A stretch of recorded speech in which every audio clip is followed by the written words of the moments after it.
Oh, man, I love the game of golf. It was a beautiful day out here today, wasn't it, baby girl?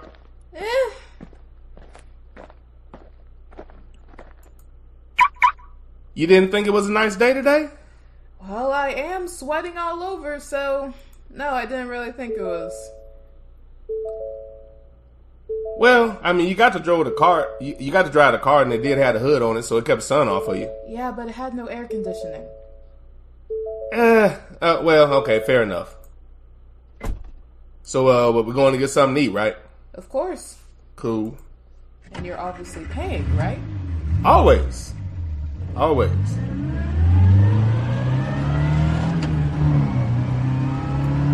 Man, golf is a fun sport. Hey, I drove the ball pretty well today, don't you think? Pretty well to the far right, yeah? But, okay, even though I went right, my iron game was really good, and I was able to fight my way out of that. Yeah, but you hit it into the sand, and you did that quite often, might I add. Even when I went in the sand, my chip was really tight, so I was able to get out of there and get close to the flag. After 3 times. You have to admit, though, my putting game was really good, and it saved me a lot of the times from all of the bad hits I had out in the fairway. And it only took you 11 holes. Listen, until you get a good golfing game, I'm going to keep giving you shit. I'm improving. I mean, since I've gotten started, haven't I got a lot better? Yes, you've gotten better since your injury. We don't have to talk about my shoulder, but I mean, that's another reason why it's coming along slowly, but, you know, I'm going to get it. I'm going to get it. Sure. Hey, baby girl, I'm about to go hop in the shower. When I get out, we head out to the volleyball tournament, okay? Okay. Oh, can I use my the computer? Oh, yeah, of course, baby. Of course. Hey, baby girl. Yeah. Repetition breeds familiarity. Familiarity breeds comfort. Comfort breeds complacency or success. We're going for the latter rather than the former. All right, good deal. Handle business. Okay. Hey, remember you're a beast out there. Act like it. I will. All right. Let me see what he got in these emails. Spam. Overdue bills. Not surprised.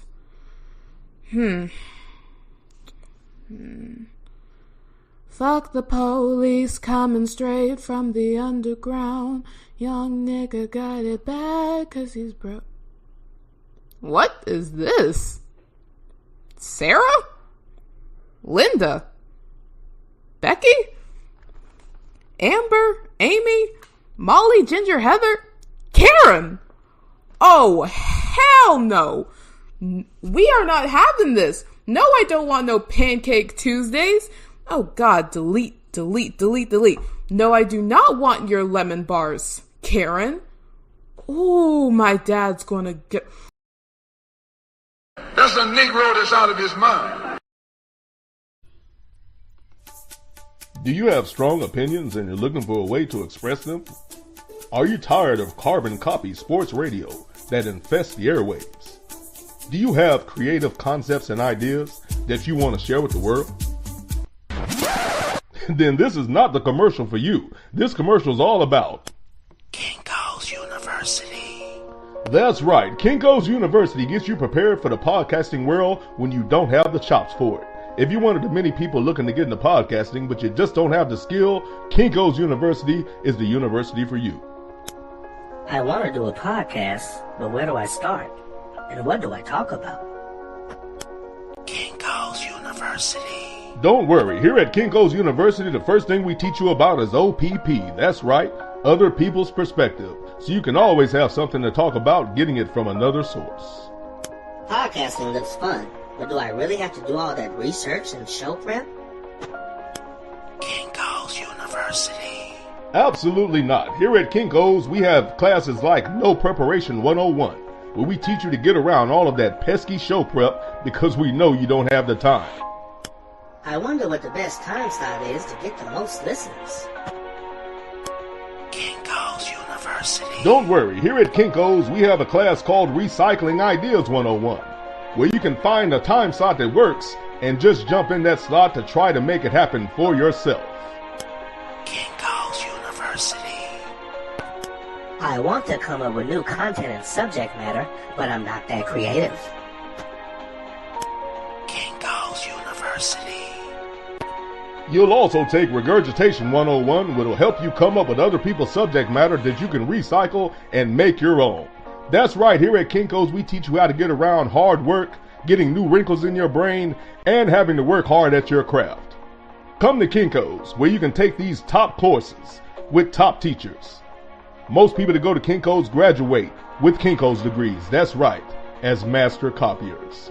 Kinko's University, for the skilled impaired.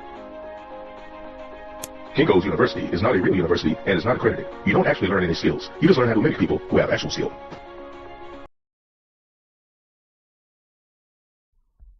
What do you do with all of this written literature and history that says that Abubakari II of Mali sent 200 ships to the west? One came back and said they were afraid that the others disappeared. And then to have Balboa find this village that looks just like Mali, where he was, what do you do with this information? You ignore it. You ignore it. Why? To preserve the myth of white superiority. That's what our whole educational process is devoted to. What do you do with this whole history? This is a written history, my dear. Written. I'm not talking about hearsay. I'm not talking about a griot said this. I'm not talking about something handed down from one generation to the other through voice. I'm talking about written history of the Egyptians. What do you do with this? You ignore it.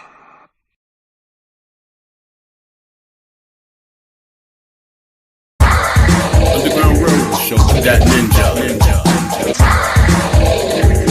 All aboard, have your tickets ready because the train has arrived. Delayed or on time, it's time to get on board.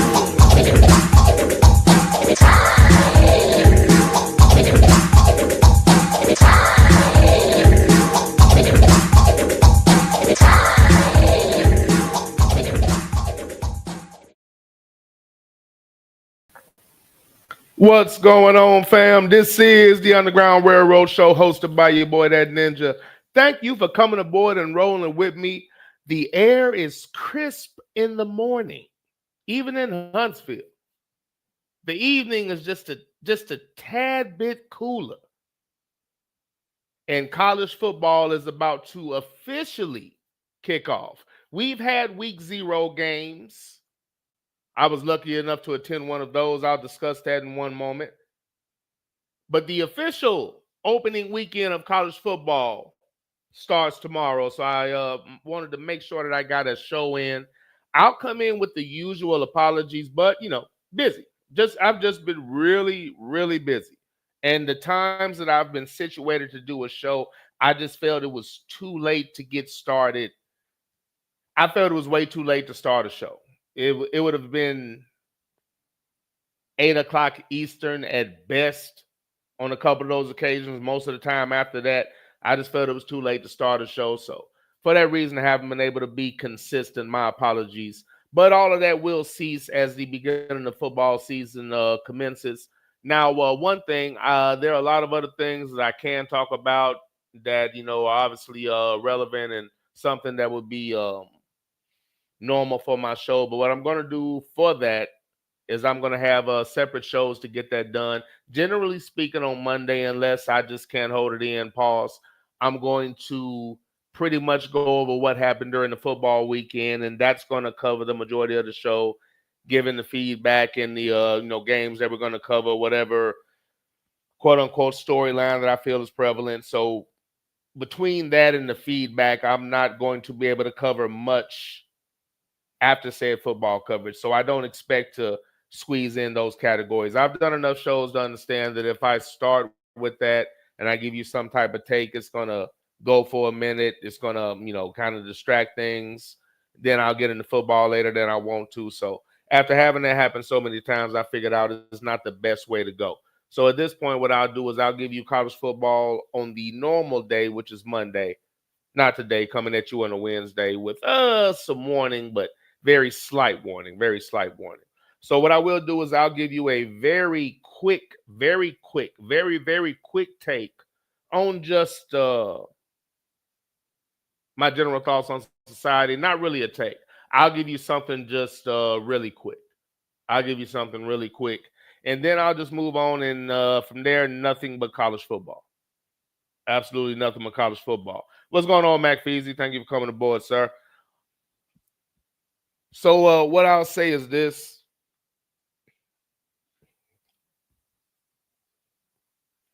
I could obviously go on and on about everything that's popping off, the administration, current state of America. I could go on and on about that. What I'll give you is this surmised take, in my humble opinion. And I understand what's going on in the problem, and I know the normal reaction screaming out voting. This is what I think should at least be in your atmosphere of things to think about along those lines.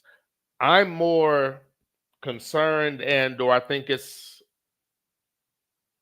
more relevant to us, or it's more beneficial for us as Black people to recognize that this administration, these senators, congressmen, these people in these authoritative positions, they share the mindset with the people that we deal with on a daily basis. And I think that's the part we should focus on, because that affects us to a degree, but what affects you more is your daily life and the people that you're around. You should focus on the fact, or at least recognize, that mentality is shared by a large group of people that you are around on a daily basis. It's what they were taught, it's what they teach their kids. It's the way that they think. And that is to simply say, even if I don't participate, I'm going to pretend as if I don't see it. And at the same time, pretend to be a good person. So my thoughts, and I'll talk about things and get into way more detail. I can't do it because I'll never get into football, and this is all college football today. But what I will say is the current jackass in office is a nice case study for the mentality of a lot of Americans. And that is obvious if you look at their reaction and their behavior. And I think it would be beneficial, in my humble opinion, it would be beneficial and a lot more productive to at least include or focus on the fact that that's who you're around. I think that's one of the main takeaways, is that he's just allowing these people to be who they are.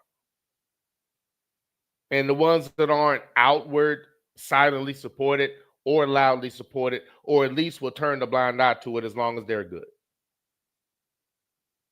I think you should recognize that.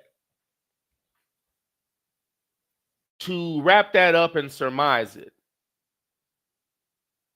and as I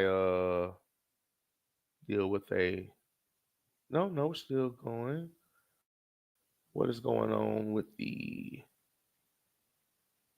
no, I don't need to do that. Sorry, I'm trying to figure out what is going on over here with okay, let's do this. Let's do that. Does that fix it? No. Okay, let's go back there. What is going on over here? Okay. It's interesting. I apologize. There's okay, no, let's not do that. Let's see if that fixes it. Okay, didn't want to do that. Sorry, trying to get this, see if we can get this back on point.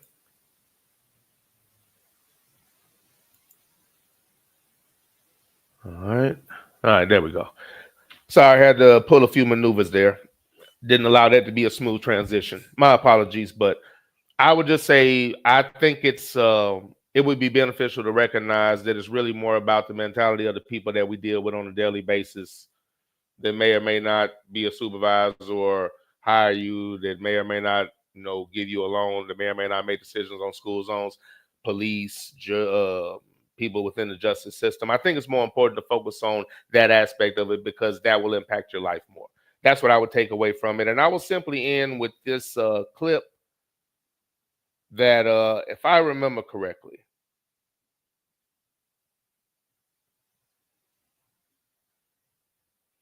I believe sent in by G Money many moons ago. But I'll wrap that thought up simply with this after this number straight college football. But I will allow this to convey my final thoughts, and we're jumping directly into football. So thank you for coming aboard. This is the Underground Railroad Show, hosted by your boy, That Ninja, and these are my final thoughts on the current asshole in office, his supporters, the people that blindly support January 6th, terrorist acts, race soldiers in uniform, turn a blind eye to it and pretend to be, quote unquote, back in the boys in blue. Claim to love the country, but support terrorism and are raising their kids to continue the disease and filth that is their existence. That's my only rant, and this summarizes my thoughts. You want me to say something? Fine. I'll say something. You people, you're not a race. You are a virus. You destroy the world. Everything beautiful, you poison. You drag us from our homes, you rape our daughters, murder our sons. You crack our spines and do all you can to break our will. You stab us. Then you put the knife in our hand and tell us it's our fault. And if you don't do it yourself, you stand by, close your eyes, and pretend there's nothing wrong. And then you pray to your God to silence our screams so that you can enjoy the happiness that we built for you with our blood. But it's not your fault. It's the only way you know how to be.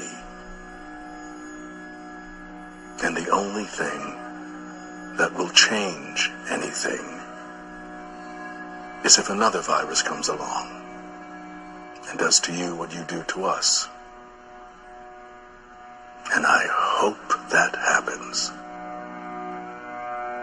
very soon. Amen, preacher!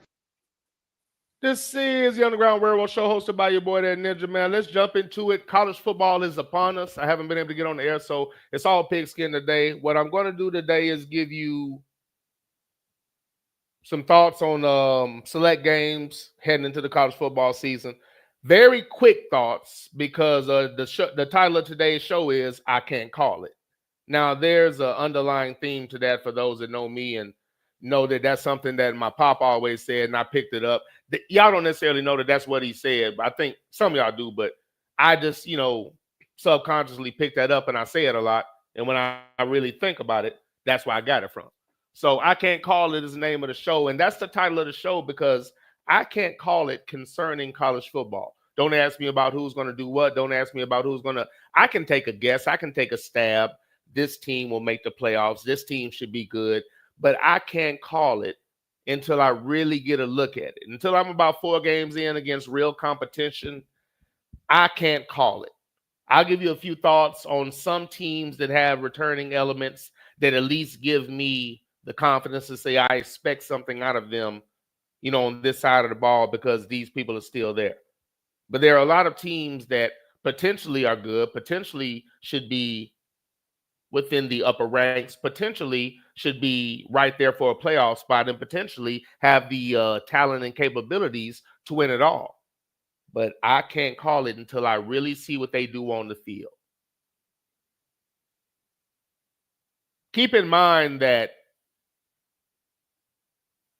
last year, just last season, before the season, the foreshadowing by the so-called football experts, as I tell you, my opinions on what's going to happen this season. I'll tell you right now, Quinn Ewers is one of the top quarterbacks in the country. He's going to go high in the draft next year, and any team will be lucky to have him. That was the prevailing prediction of most of the so-called pundits and experts that claim to understand the game and that have done study by film. Who told you that? That ain't true. That's not true. But of course, they're not held accountable for saying ridiculous things like that. That anybody that actually understood the game, paid attention to the game, and watched the game knew was complete and utter bullshit. The other individual that they said, hands down, top quarterback in the country, no question, Carson Beck of the Georgia Bulldogs. I expect them to be a top-tier team led by their quarterback. Who told you that? That ain't true. That's not true. Carson Beck had one of the worst fucking years I've ever seen from a quarterback. And amazing, not really amazing, predictably, nobody in the media noticed how horrible his fucking season was due to a syndrome that most of them suffer from. White man just a joy to be around. They smell like lemon juice and pledge furniture cleaner. Saying that to say that when failure does happen, it doesn't get talked about. Now, I brought that up to say that these were top picks from the so-called experts. They were dead wrong. No corrections, no accountability, and they continue to make their picks and opinions, and people still listen to them for some strange reason. That's a Negro that's out of his mind. If your underlying theme and everything that you say has a familiar tone. Yeah, the white man. For me, it's hard to take your opinion seriously when you're wrong over and over again. It lends to your credibility and or lack thereof. I digress. Just addressing the fact that I think a lot of the so-called experts, their opinions are kind of garbage. And the point in that is saying that I don't know what's going to happen because they're saying this quarterback is great. Y'all always say that. You said Will Howard was great last year when the Ohio State University, played Pedophile State, also known as Penn State. That announcer at the beginning of the game said, and I quote, with no shame and no regard for human decency, we're about to witness a football game against two of the top teams in the country. And two, I'm trying to remember the exact verbiage because I want to give this in particular. I want to give, to quote the Lounge podcast, I want to give this individual his flowers. We're about to see a game against two superstar quarterbacks in college football. Let me say that again. He said, we're about to see a game against two superstar quarterbacks in college football. Who told you that? That ain't true. That's not true. Will Howard was not even averaging 300 yards through the air with all of that talent. The quarterback for Pedophile State was complete and total garbage. But it didn't stop him from saying that out loud. The standard level is different. I'm just saying, check the source. I'm just giving examples as to why their predictions, their thoughts mean absolutely nothing to me. The other side of it is their water isn't colder to me. The grass isn't greener. They're not my deity, meaning that I'm not, if you follow someone's lead or use them as a base or a reference, on some level, they're your deity or you have some level of respect. That isn't there for me. That's why I'll never do a version of what they talk about because I believe most of the things they talk about are stupid. I hate their storylines. I hate when they watch a game, they see things I don't see. They come away with the dumbest shit. I see football. They see goofy shit. So just kind of clarifying as to my point of view and how it's going to come off. And and really just explaining why I can't call it. I can't go off of their predictions. I need to watch a few games, and that's going to tell me what I need to know. That's going to tell me what I need to know. Before I dive into my first thoughts are going to be about the game that I witnessed, and then we're going to get into some more college football. But I want to talk about the game I witnessed first, and the experience and the individuals that gave me that opportunity and that I enjoyed the game with. Had a great time in the ATL, actually. Let's do this too. Let's go ahead and do abbreviated intros. And also, this is also going to be the first show where camera's on. What's happening? Now, I already know there are going to be comments about the eyewear. And I know the initial thought as to why I'm wearing it. It's not necessarily that. To a degree, it's a factor. But I did a few test runs, and I'm wearing this for a reason, and it's not the reason that you're thinking. I'll explain later, but I have on shades because trust me, I need to have these on. I did a few test runs without them, and I need to have these on, not for the reasons that you're thinking, although it is part of it. Which reminds me, I'm not properly equipped. Okay, I'll break out and get that in a second. But let's get into it, man. Let's do intros. I'm going to give this little camera thing a try for a minute. This particular backdrop is because of college football season.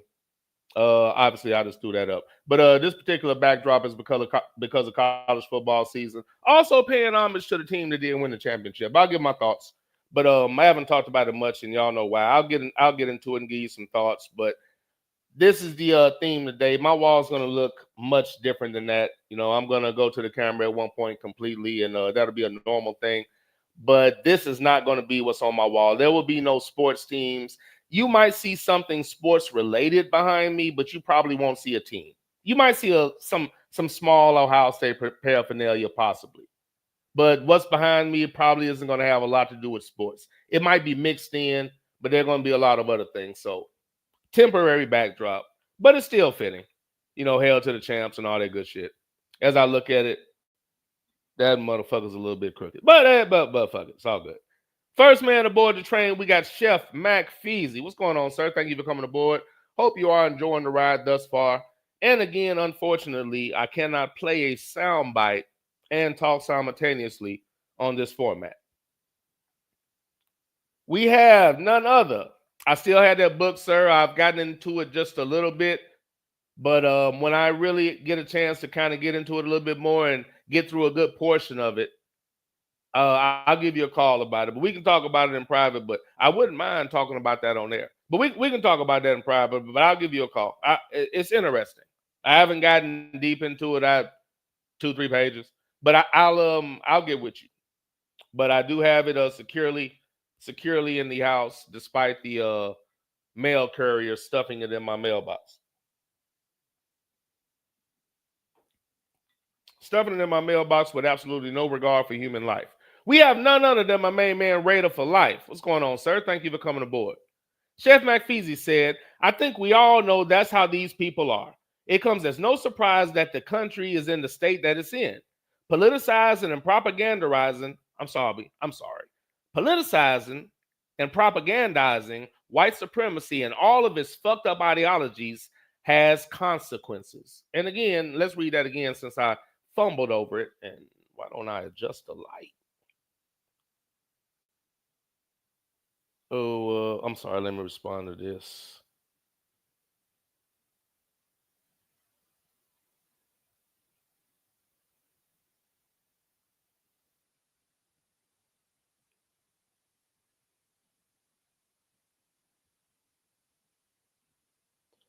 Sorry about that. That wasn't professional at all. I can explain that. I'll explain that a little bit later. It'll kind of tie into the opening. But sorry about that. Chef McFeezy said, I think we all know that's how these people are. It comes as no surprise that this country is in the state that it is in. Politicizing and propagandizing white supremacy and all of its fucked up ideologies has consequences. And that's true. And again, it's going to go down a lot quicker than people think. Not quicker, but I think some recognize it and some don't. It's actually an issue. It's actually a problem, but I'm put off by how it's normalized. I don't like that. It seems to be getting normalized and wrote off, and I'm taken back by that a little bit. It should be, Okay, cool.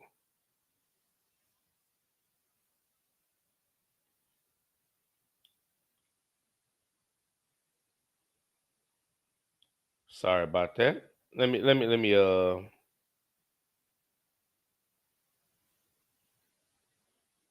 yeah. Sorry about that. My apologies. I'll explain that later. All right, let's continue. But oh no, my opening theme back.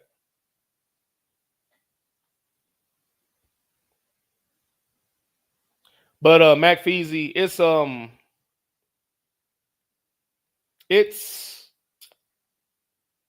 I'm not gonna rant. Let me just run on through this so I can get to college football. Let me just run on through it. But it's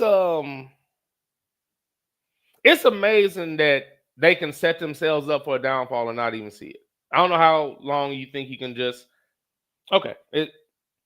again, with an understanding of the history of the country, you realize that this behavior is so predictable and that it's not really changed. And again, I'm not going to drift off into those thoughts. I'm going to go college. Mac Feezy said the beautiful thing is that the Orange Goose facet authoritarian policies are affecting his dumbass followers who voted for him.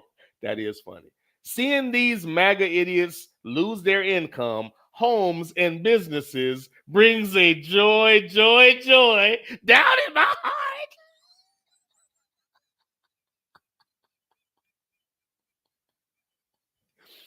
And that is the funny thing about it. Y'all said you didn't vote on policy, you didn't vote on integrity, you didn't vote on who was best qualified for the job. You didn't vote on any of that. You voted on somebody that appealed to your inner ignorance and the love that you share for ancestors that you should be ashamed of. That's what you voted for. You want the old America. That's what you want. It's unfortunate, sir. And just to keep things going, and well, you know what? I can't really do that. In my mind, I was going to short you, but I can't do it, sir. I can't do it. And this is the Underground Railroad Show hosted by your boy, that Ninja. And yeah, definitely the shades were a good idea. There's a reason why I had to do this, and I'll see if people can figure it out. And again, it's not what you're thinking, but there's a reason this had to be done. And as the show goes on, and I'm kind of peeping the screen, I can see that this is a good idea. But sir, I got to give you your bomb drop. Brilliant and funny at the same time.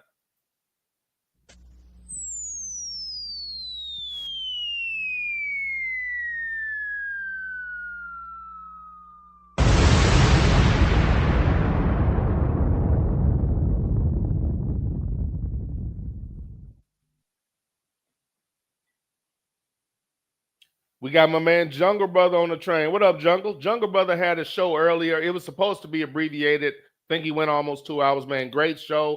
Great job pointing out some of the games that people wouldn't notice. Talking about HBCUs, a lot of the black coaches that have started in college football. From inspiration from your show, I'm going to make sure I make mention of that today. And I have an opening to get into that I'm going to get into very shortly. Thank you for coming aboard, sir. Hope all is well.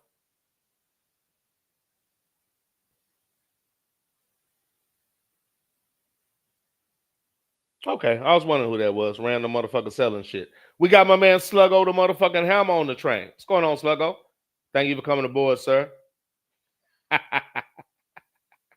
Sluggo said, Nick with the camera on. Is he aware of it being on? Yeah, I'm aware, sir. I'm aware. Sluggo said, I need Georgia State. No, Jungle Brother said, Sluggo, I need Georgia State to beat Ole Miss.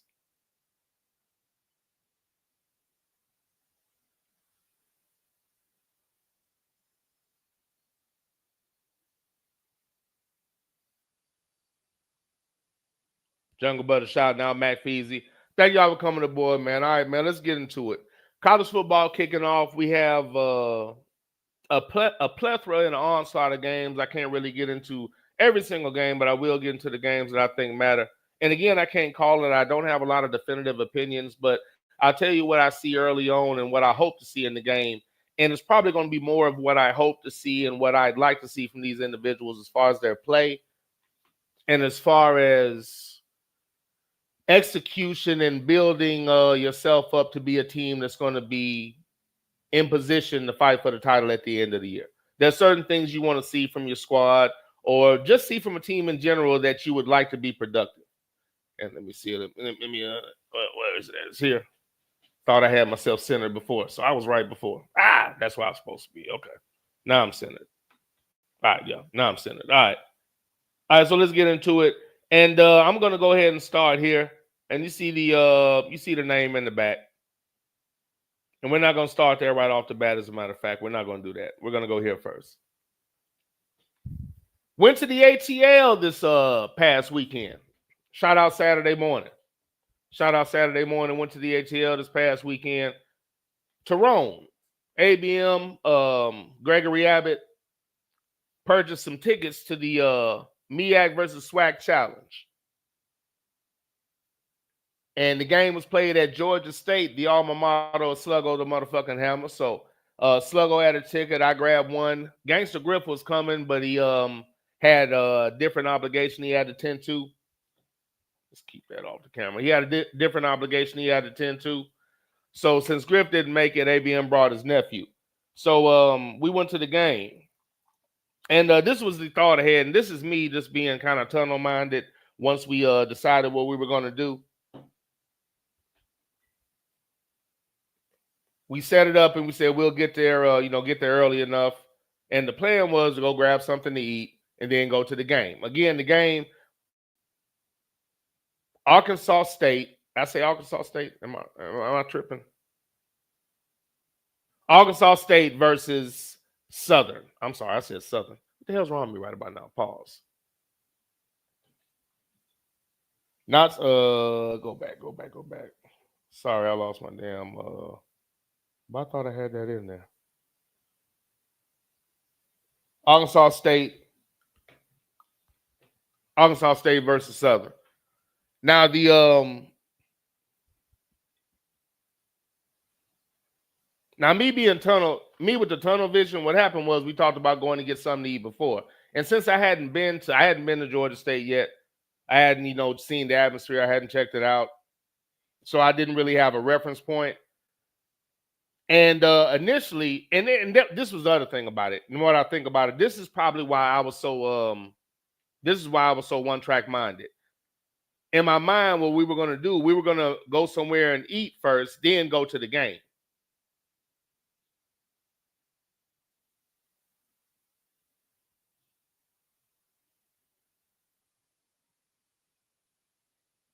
So in my mind, what we were going to do, we were going to go to the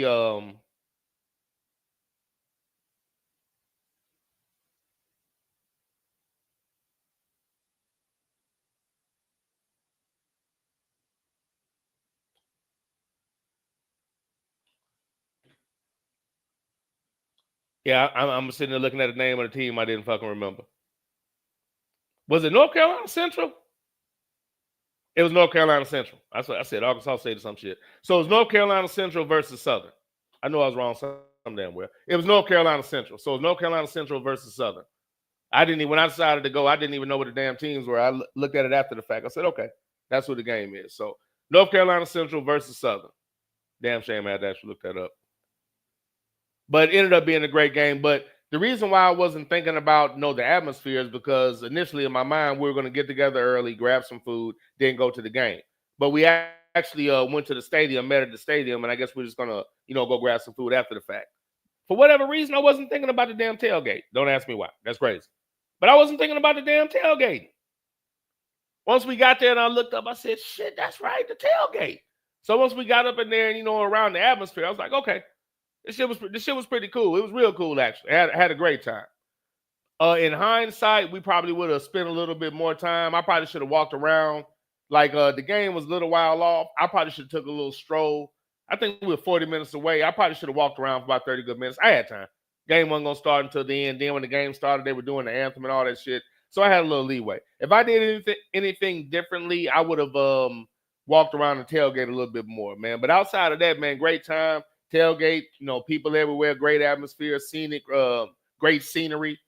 Now we left and went to a place to get some food. I have to say this. I think it was German based. Food was garbage.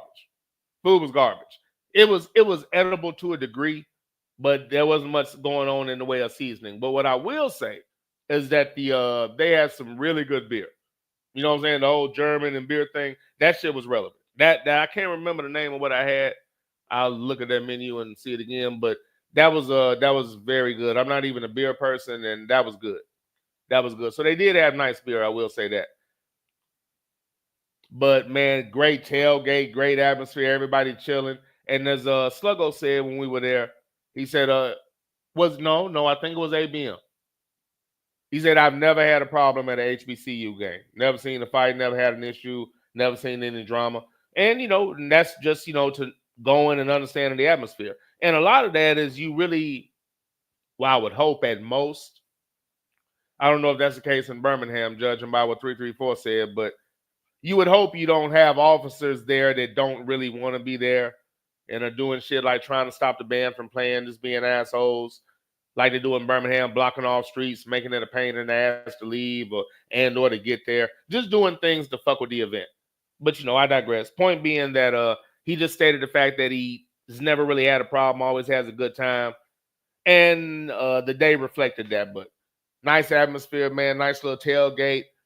Enjoyed the stadium. We were like on the second row, right behind the goal post. So we had great seats. And it was actually a really good game. It was actually a good game. Now, just quick observations. I don't want to stay on this too long, man, but great time. Oh, let me say this too, because I'm skipping over shit.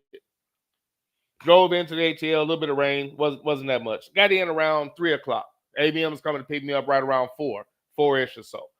So I got in at the hotel about 3, got in, got situated, got dressed, all that good shit.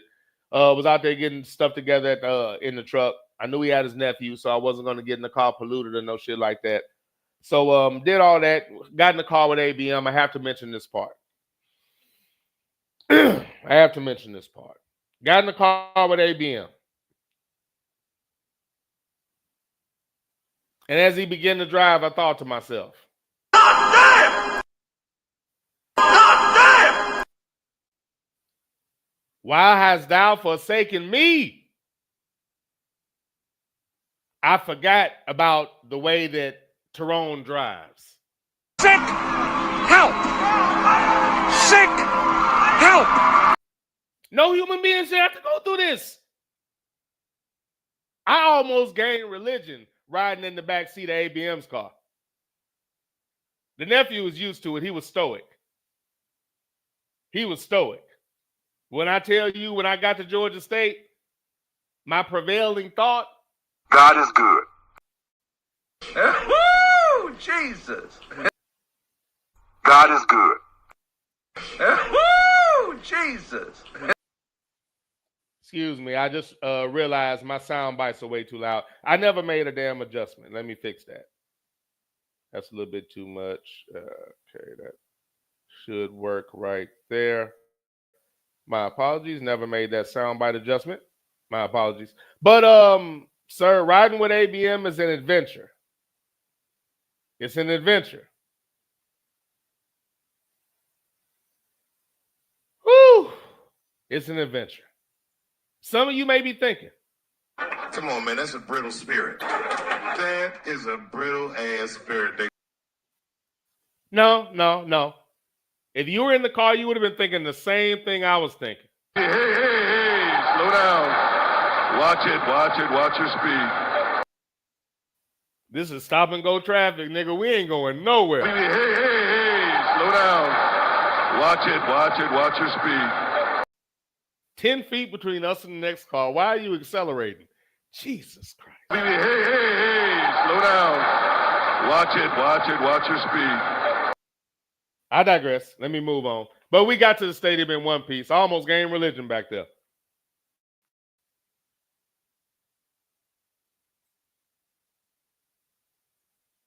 Woo-wee. You blind motherfucker.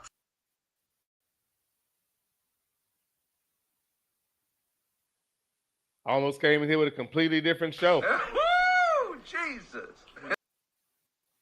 But we did make it safely to and from the game. Somebody say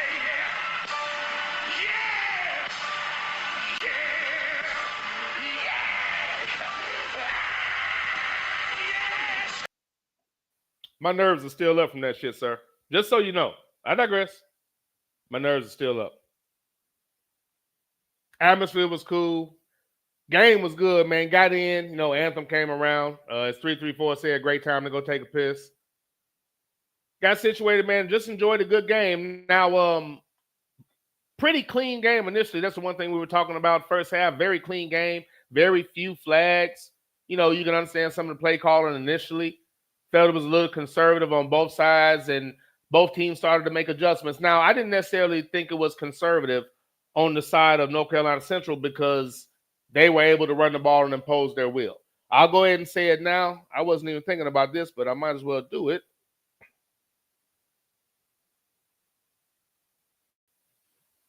Surely that is available. If not, we'll just stay here. We'll just stay here for now. Great job by number one, the running back for North Carolina Central. Great game. First thing I saw him do was make a great block so his quarterback could let the ball rip. Great blitz pickup. Great blitz pickup. Blocked. Ran in between the tackles. Ran away from motherfuckers. I don't think they ever implemented him in the passing game, but he did everything else. And for some reason, they took him out the majority of the time on the goal line. Didn't understand that. But other than that, you know, great game by number one for North Carolina Central. Arkansas State was essentially imposing their will with the running game and able to essentially do what they wanted to.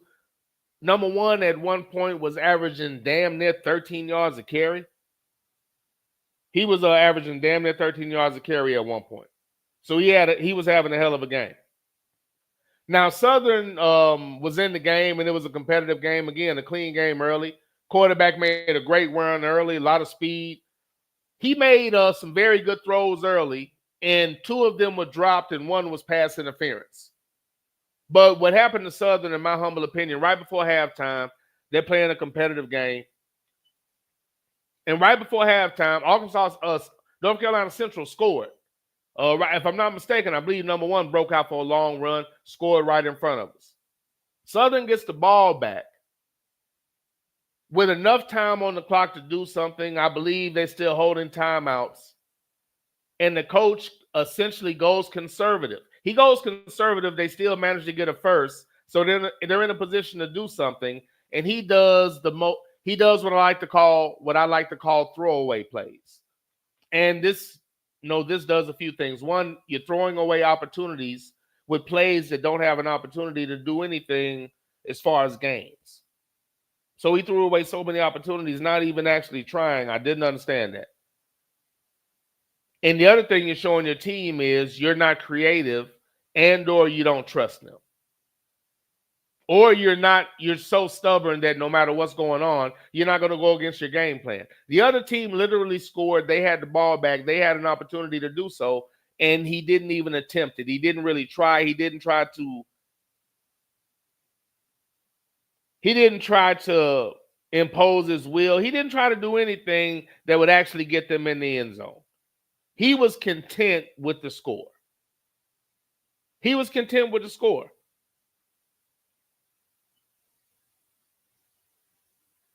And I was extremely disappointed by that.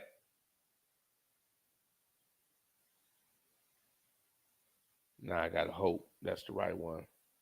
Sorry, I had to do something so I could get the proper reference point. There we go.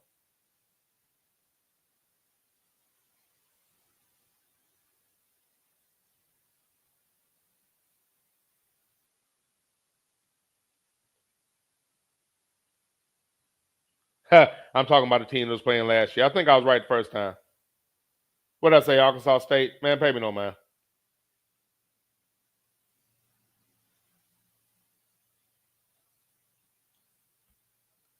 Let's get this right, because I actually want to give one his damn props.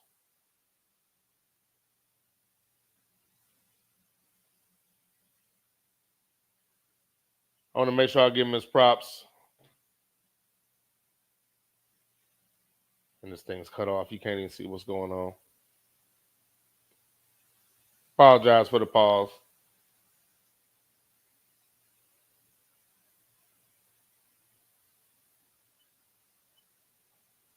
Hysterical.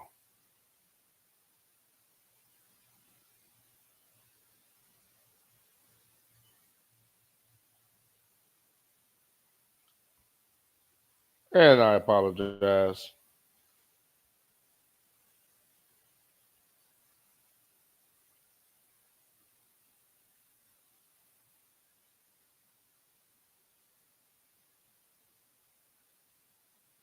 Of course.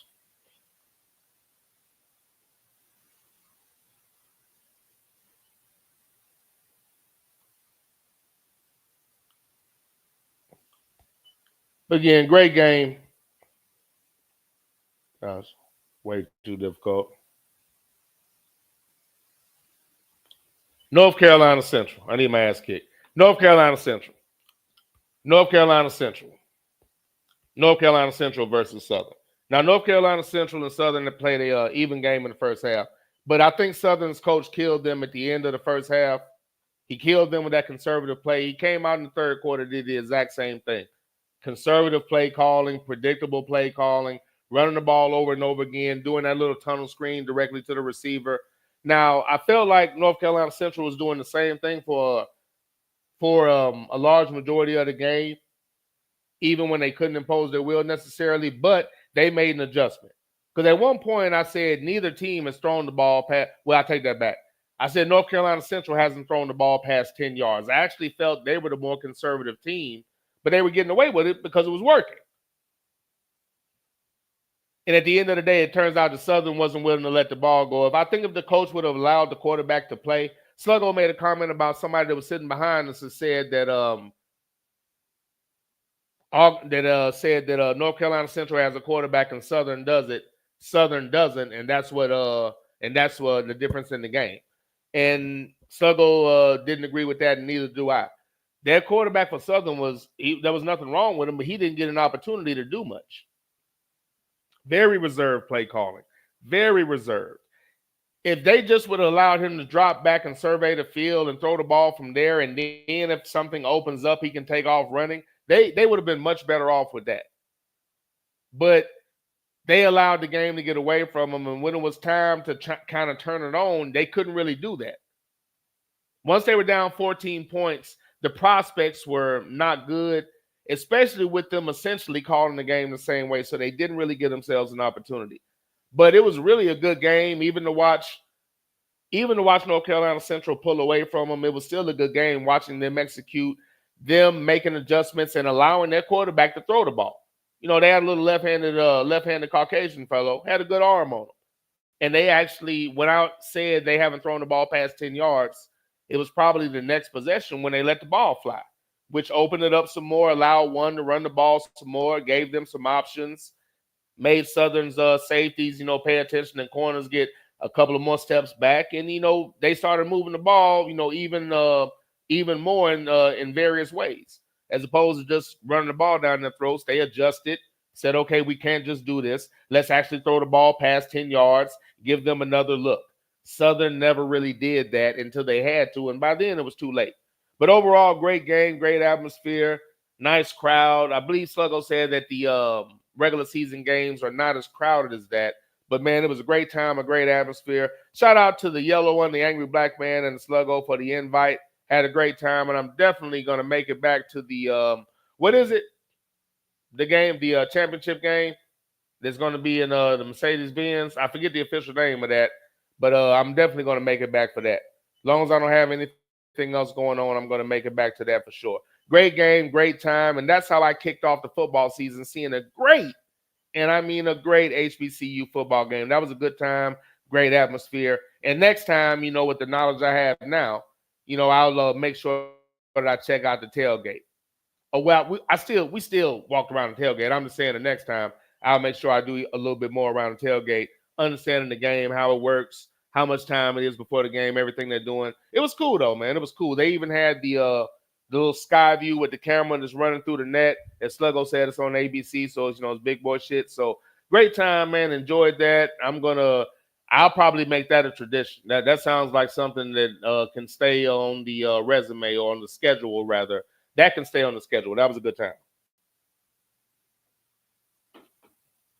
This is the Underground Railroad Show, hosted by your boy, That Ninja. Once again, as I fumbled this several times, North Carolina Central defeating Southern University 31-14, running away or pulling away in the second half due to the conservative play of Southern's coach that cost him the game at the end of the day. Quarterback for North Carolina Central, conservative game. As I said, they didn't throw the ball a lot. 19 for 24, so he was efficient. 183 yards, 1 touchdown, no picks. That's really all you could ask from him. They didn't really let him throw the ball a lot.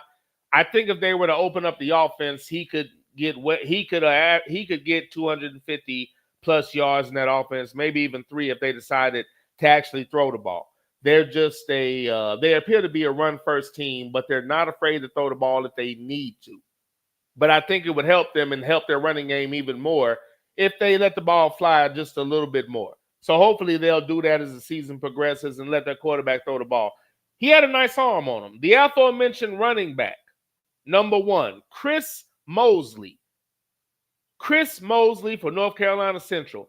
15 carries, 174 yards, and a touchdown. Let me make sure I don't, and if I don't, I might have to go grab that. Excellent game. The entire game, the only thing I kept saying is one is having a game. One is having a game. But one had an excellent game. 15 carries, 174 yards, and a touchdown. Great game by Chris Mosley. Was pretty much the heart of the team. And that long touchdown run he had, he would have had more touchdowns than that.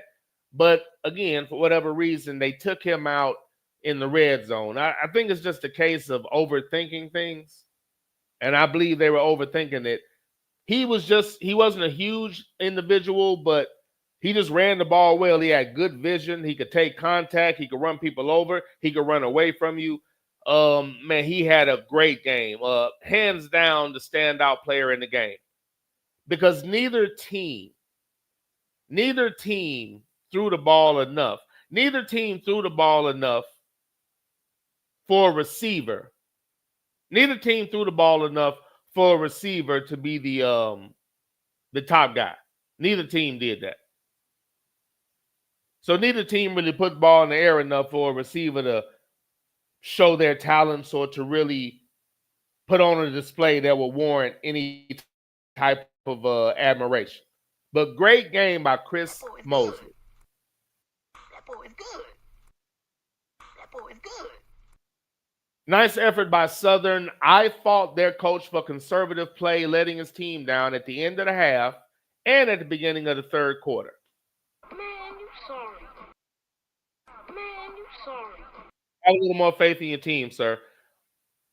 We'll check the chat room right quick, and then I'm going to jump into some of the games that are coming.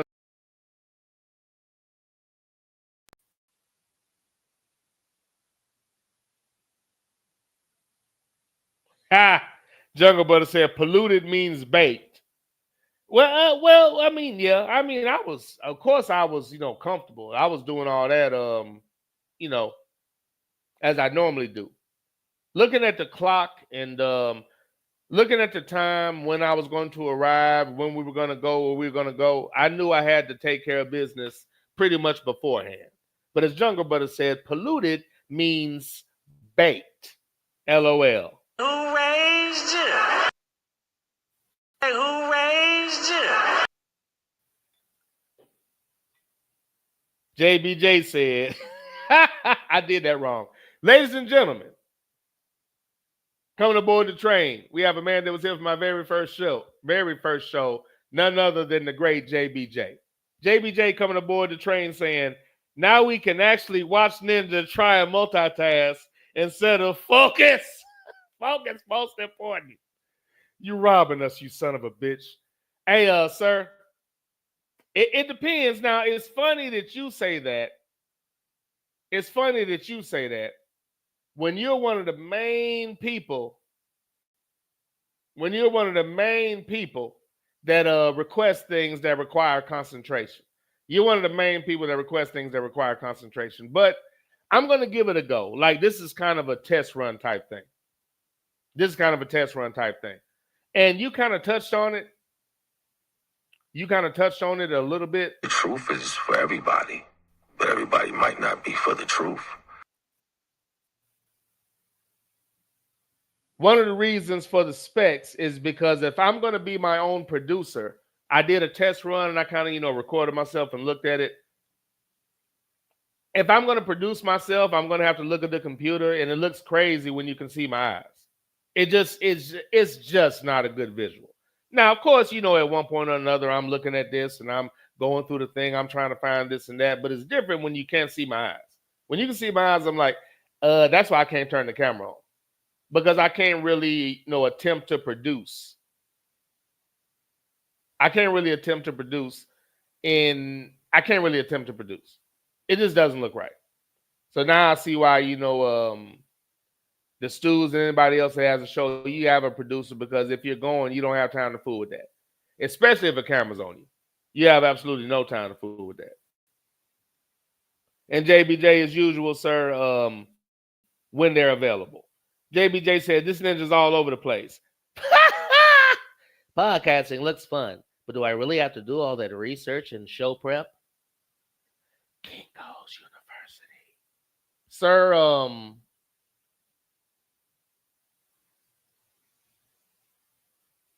what can I say? That North Carolina Central's name escaped me before the game and after. So, yeah, that's on me. That should escape me before and after.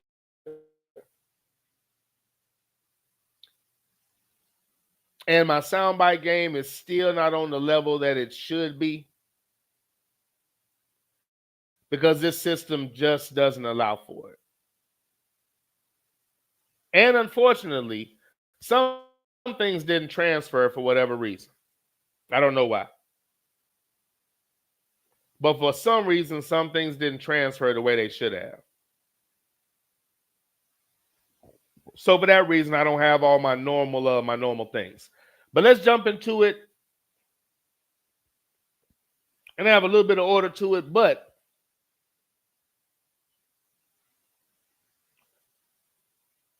and again, because of the allotment of games, I'm going to pick and choose where I'm going to go.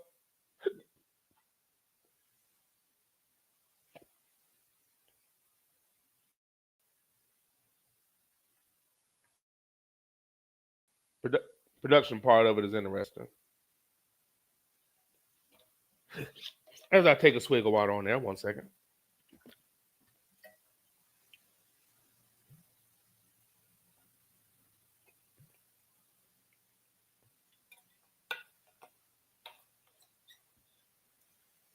Okay, in regards to what you said, JBJ, now I know what you mean. When I was all over the place and I was fooling with the text.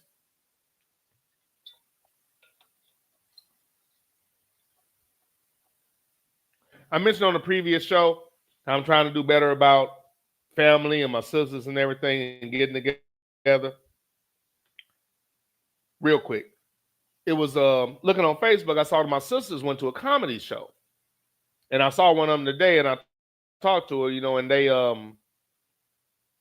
she said they've been to a couple of comedy shows. And I'm like, oh shit, I didn't know that. I said, I didn't know y'all were into comedy. I said, I'm a big comedy person. I said, we need to check out some comedy shows. So we kind of talked about that. I was like, okay, bet. So we kind of talked about that. So what that was, we decided to go see, we're going to go see Rodman Saturday. If you're a comedy person, then you know who Rodman is. But we're going to go see Rodman Saturday. And I'm actually going to see Ali Sadiq Friday night.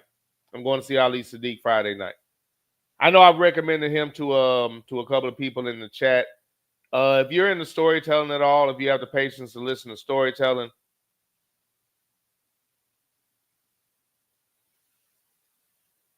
if you have the patience to listen to storytelling, I think you'll not like, but you'll love Ali Sadiq. I think, but one of the best storytellers in the game, and it's not even close.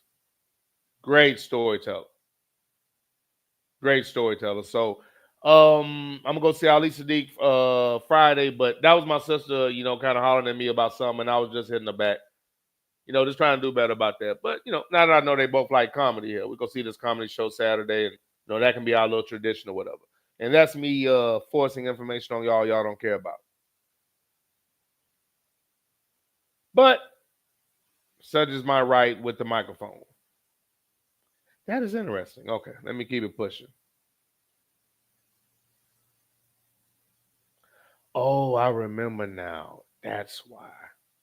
Okay, sorry. As I remember something general. Okay, that's why. That's why. Okay, we get off of that. This is the Underground Railroad Show, hosted by your boy That Ninja. All right. Couple of games tomorrow that I would be interested in watching, but I think I'm going to be grinding. I'm not going to get into a lot of tomorrow. Really, the only one tomorrow I will really be watching, Delaware State versus Delaware. I'm going to make a concerted effort to watch that. And again, let me follow my damn. Got show notes for a reason. Let me follow that. Delaware State, coached by Deshaun Jackson. I'm going to make a concerted effort to watch that team this year. They play tomorrow at 6 o'clock. For those that have the hookup, you're going to be able to check that game out. But Delaware State, coached by Deshaun Jackson, I'm interested in just seeing what his style is going to be, being a receiver, somebody that caught deep passes. When he's the head coach and he can make the hires, and he doesn't necessarily have somebody saying, hey, make sure you get this type of person or get this person here that I may give you a job to later. I'm going to be really interested in this dynamic, how he was able to recruit, what type of program he wants to run, what type of offense he wants to run, the way the team behaves. I'm really interested in seeing that as far as like what style of offense he runs, considering he was a receiver, and considering who he is and the way that he grew up. I'm just really interested to see the way that this offense moves, the type of players that he has, and the type of game plan that he wants to run. So I'm going to be watching that Delaware State game tomorrow as they take on Delaware. Obviously, I would assume a rival for them. I'm not familiar with their particular traditions, but I'm going to get familiar because of the coach that they have. So I'm going to be watching Delaware State take on Delaware because of the coach, Deshaun Jackson. I like that trend of former great players going to coach and mentor young men, help them out, show them some guidance, and give us a product worth watching. And allowing these players, understanding these players and not restricting them with the short-sightedness and poor upbringing that coincides with a lot of other coaches that are generally in that position. And along those same lines, looking forward to watching Norfolk State, coached by one Michael Vick. Norfolk State will take on Towson tomorrow at 6 as well. Tomorrow at 6 o'clock. Not familiar with that school and how good they are or are not. But again, I'm interested in seeing a dynamic quarterback with his legs and his arm, and Michael Vick, the type of quarterback he's going to recruit, the way he's going to coach said quarterback, what type of coordinator he's going to put in charge. Again, what type of offense, what style of offense does he want to run? How aggressive is he going to be? What type of defense is he going to have? What is he going to do? What is his philosophy? What are the type of players and coaches and coordinators that they're going to bring in? I'm so interested in this. I can't call it as far as what their teams are going to do this year because I haven't watched Delaware State. I haven't watched Norfolk State. I have no idea of their history. I have no reference point. But I do know they have two coaches that I grew up watching, and I'm going to enjoy watching these players turn coaches take on this challenge of coaching these teams. And I'm very interested to see what they do with this opportunity. And primarily, I really want to see the style of offense, how aggressive it is, type of quarterback. I'm interested in that, and the defense, blitzing, attacking defense. What do they have out there? What type of athletes do they have? How are they going to try to play? Very interested to see what type of program they run, since they have the keys to these programs. So I'm looking forward to seeing Deshaun Jackson and Michael Vick in their coaching debuts. One against Delaware State versus Delaware, and Norfolk State taking on Towson. I believe Towson is the proper way to pronounce that. Tomorrow at 6 o'clock. Looking forward to those games. Tomorrow at 6 o'clock. Oh, I'm sorry. Not a debut. Let me jump back on that. South Carolina State defeated Norfolk State in their first game, 53-21. So I actually missed their first game, and I know why, because I was in the A. So I missed all the football that day. So my apologies. South Carolina State handling Norfolk State in their very first game, 53-21. I'll go back and watch what I can on that, and then get ready and look forward to that second game. South Carolina State, if I remember, that's a dog of a team. And let's know what, am I looking at something that happened last year? Previous games, November 2024. What does that say? Okay. Forgive me for that. That must be some shit from last year. Probably some shit from last year. So first game, yeah, that's some shit from last year. First game against Towson. So I'm really interested to see how Mike Vick is going to coach. I was disappointed. He was going to be, I can't remember the exact position for Kansas City, but he was going to coach with Kansas City after he was forced to retire way too early. That type of arm, he can still throw the ball. I don't believe in magical white men over 40. They can throw the ball, but for some reason, every ninja has to go. There's a lot more behind that than you know, but Michael Vick was going to be able to throw the ball for a very long time, but it's tough to play the position when the league and the referees allow people to hit you and sit there and look at you after you get hit 5 seconds after you throw the ball. But you know, people don't seem to notice. Looking forward to seeing the debuts for these two coaches. Now, college football. Again, I can't call it. I don't have definitive thoughts for you on college football. I have some teams I'm interested in watching. I have some games I'm looking forward to seeing. I have some things that I'm curious about, but no definitive opinions. Boise State is taking on South Florida. Boise State had a complete quarterback last year. Not sure what they have this year. South Florida does have a complete quarterback. That game starts early at 4:30. Might be something worth checking out. I would probably check that out, see what South Florida has. Again, football season is starting, and for a visual appeasement, that would be one worth watching. Depending on how you feel about Gus Malzahn, you might be curious about what Central Florida is going to do against Jacksonville State. I'm semi-curious. I don't know who they have at quarterback this year. I take that back. Yes, I do. I would check out Central Florida. The backup they had behind the individual at ABM was had constant opinions on his weight. And I don't know why I'm pausing on my man's name right now to come to me in a minute. Transferred from Arkansas. But he was eventually benched for the quarterback that they put in. And unless he transferred, if he's still there, which I'm not 100% sure that he is, if he's still there, Central Florida might be an interesting watch. So just for visual appeasement, that might be something you want to check out tomorrow. Central Florida versus Jacksonville State at home. And again, they're setting that up to be a win for them, but you never know. You never know. So I would definitely check those games out just because I'm somewhat aware of the quarterbacks that they have. A lot of other games on, but again, a lot to cover, so not focusing on those. Let's go ahead and get into Friday. Now, on Friday, you get into a few more games of some teams that I think might be viable later in the year. You have two games in particular, one at 6, one at 7 o'clock. Western Michigan taking on Michigan State. Michigan State having Aiden Childs. Aiden Childs, who started at Oregon State with the head coach that now has a job at Michigan State. He was behind DJ when he was at Oregon State, but he did get a little time on the field. Last year, his first year starting, had some great moments, had some moments of learning. But I think the main thing for me about this situation is that his coach believes in him. And unlike most black quarterbacks, he's not on a clock where he's getting yanked out for going through the natural progressions and learning curve that every quarterback goes through.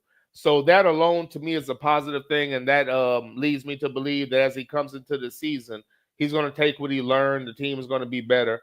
And I think Michigan State has a chance to be viable in the Big Ten.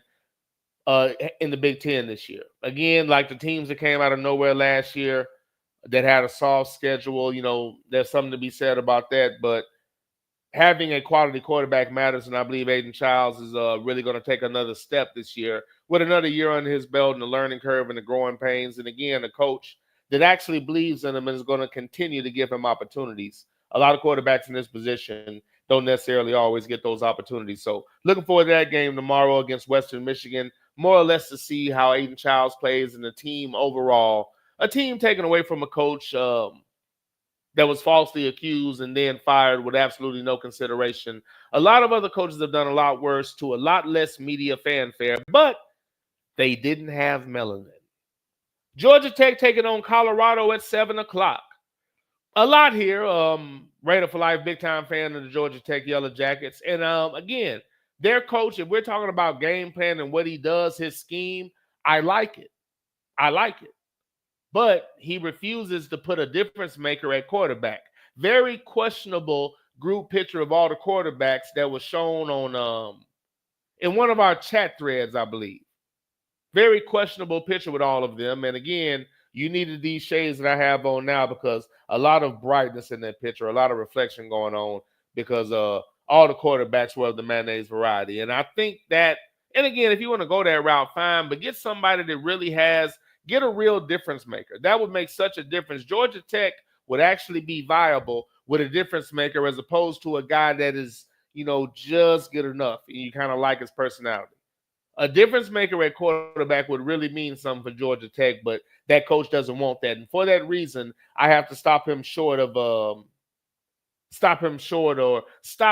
giving him his full credit. I like his scheme. If you had something special running that scheme with the way that you call plays, Georgia Tech would really have something. As constructed, I think they're always going to be right there, but not quite over the hump.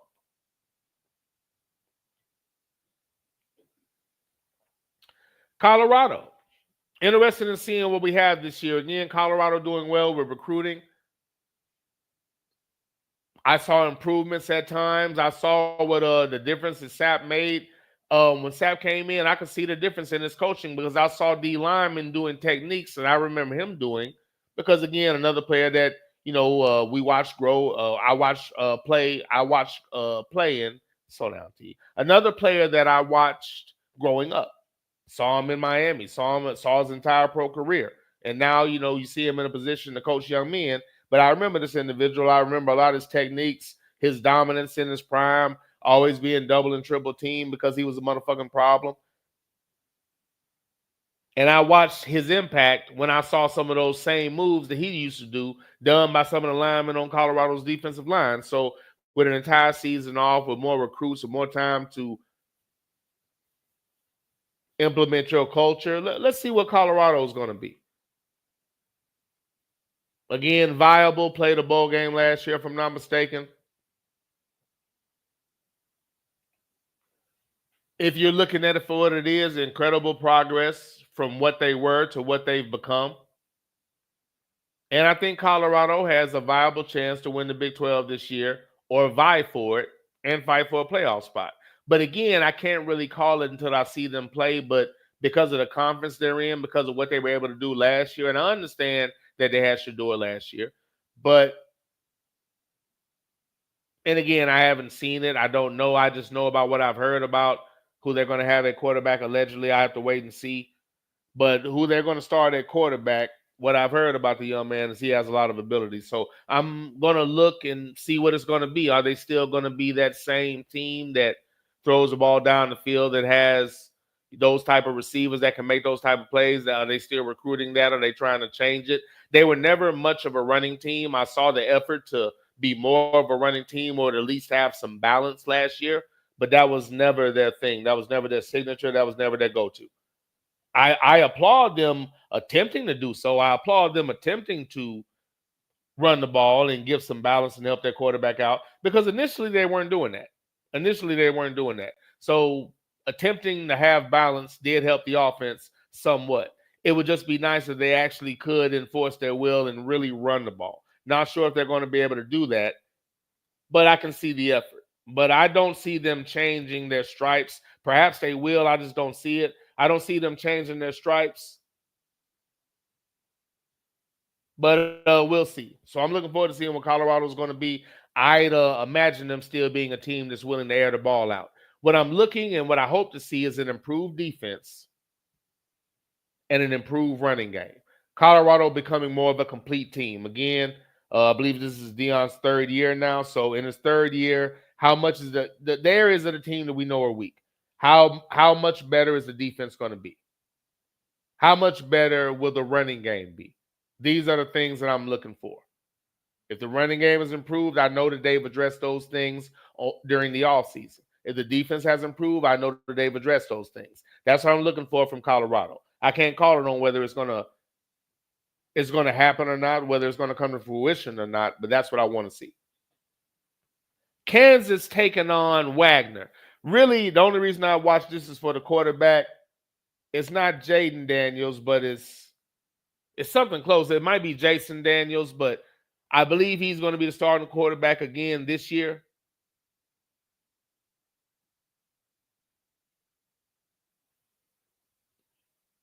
And they were victorious again. I missed all the games last week, and I think I have this one right. Kansas defeated Fresno State last week, so why don't we just take a look at that so I don't have to guess. Jalen Daniels. Jalen Daniels is back for Kansas. Kansas is an interesting watch again. Any team that has a returning quarterback, somewhat of an aggressive offense, they kind of have a leg up, or at least something that I can grab onto and give you somewhat of a prediction. I look for production from them offensively. They were viable last year. They got a little bit better towards the second half of the year. But again, with an entire offseason, having the job, coming into it, knowing what you're going to do, knowing that you're the guy, I look for Jalen Daniels to take another step as well. So Kansas is, if nothing else, a fun team to watch that might have something to say about it towards the end of the year. Jalen Daniels, 18 for 20, 176 yards, 3 touchdowns, no turnovers. Solid game through the air for Jalen Daniels. Let's give him his credit for that. That boy is good. For all the games I missed last weekend, again, as I was enjoying the MEAC Swag Challenge. That boy is good. Daniels also added 47 yards on the ground on 8 carries. So complete quarterback, over 200 yards of offense, 3 touchdowns, no turnovers. We'll see if they can pick that up, get a little more production, do a little less dinking and dunking. And we'll see how they fare during the course of the year in the Big 12. I believe they are in the Big 12. Hope I'm not fucking that up. As a matter of fact, why don't I just make sure? In the Big 12. Kansas in the Big 12. So we'll see. He's going to need a little bit more than that against other teams. Perhaps they were conservative with who they were playing, but productive, not a lot of yards necessarily. And as a matter of fact, let me make sure that I don't short anybody, because there is one thing that would make that okay. Let me make sure I didn't miss that. No, not even a 50-yard rusher. So not very impressive offensively, but they got the job done. A lot of dinking and dunking with less than 20 yards. And sorry, wrong stats. Okay, 69 yards on the ground. That's still not much. Not even a 75-yard rusher, even though he only had 13 carries. Over 100 yards combined, but not one single 100-yard rusher. So they weren't necessarily dominant on the ground. Kansas is going to need more than that during the course of the year, but nice win for them against Fresno State. They're taking on Wagner next, and we'll look for Jalen to improve. And one of the better quarterbacks in the country. Not few, but it's more in the lower numbers teams that have returning quarterbacks, and any productive returning quarterback I feel should be given favor, or at least a look to a degree, because I know what they're going to do. I've at least seen something from them. I have a reference point. This is the Underground Railroad Show, hosted by your boy, That Ninja, going over a little bit of college football.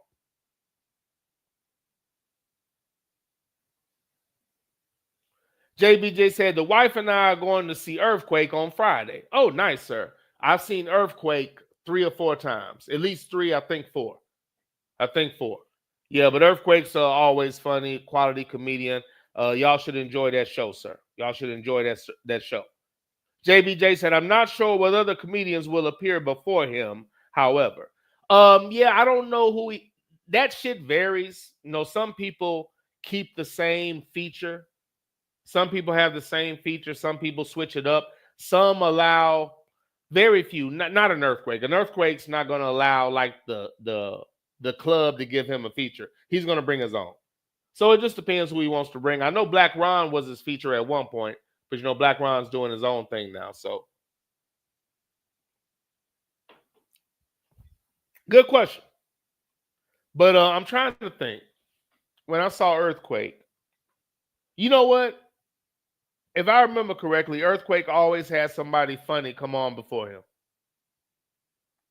So you should be good. He's not one of those cats that says, don't be too funny, or I don't want somebody that's funny.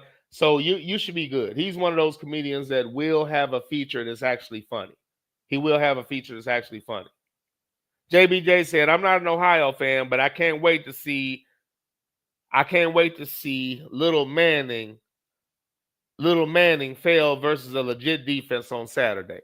That's a great point. And you know what?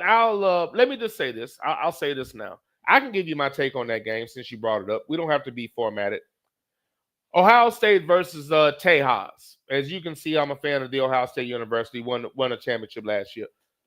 I'm not gonna let y'all see this one yet.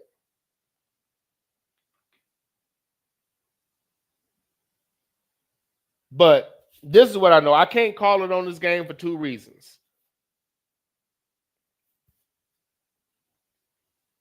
I agree with you. There's a great chance Manning could struggle against what I consider to be a legit defense for the Ohio State University. I have the expectation of that defense being legit on talent alone. I have that expectation.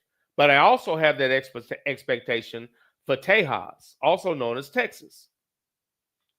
Because quiet as kept, the Texas defense was more consistent and more impressive last year than the offense because Ewers was severely overrated. They'll never say that because they never say that about Caucasian quarterbacks, but he was severely overrated. Therefore, the offense was never as productive as it needed to be because he couldn't pull that shit off. But that defense saved them more times than not. That defense was nasty. This is how good the Texas defense is. The Texas defense is so good that if Ewers was actually who he was supposed to be, they would have been a nasty-ass team. If Ewers was who he was actually supposed to be, man, they would have been so nasty. But he wasn't. That's how the players on offense should be upset because he wasn't good enough to execute the offense. Because the talent was there, the plays were there. He simply couldn't do it. The defense was nasty.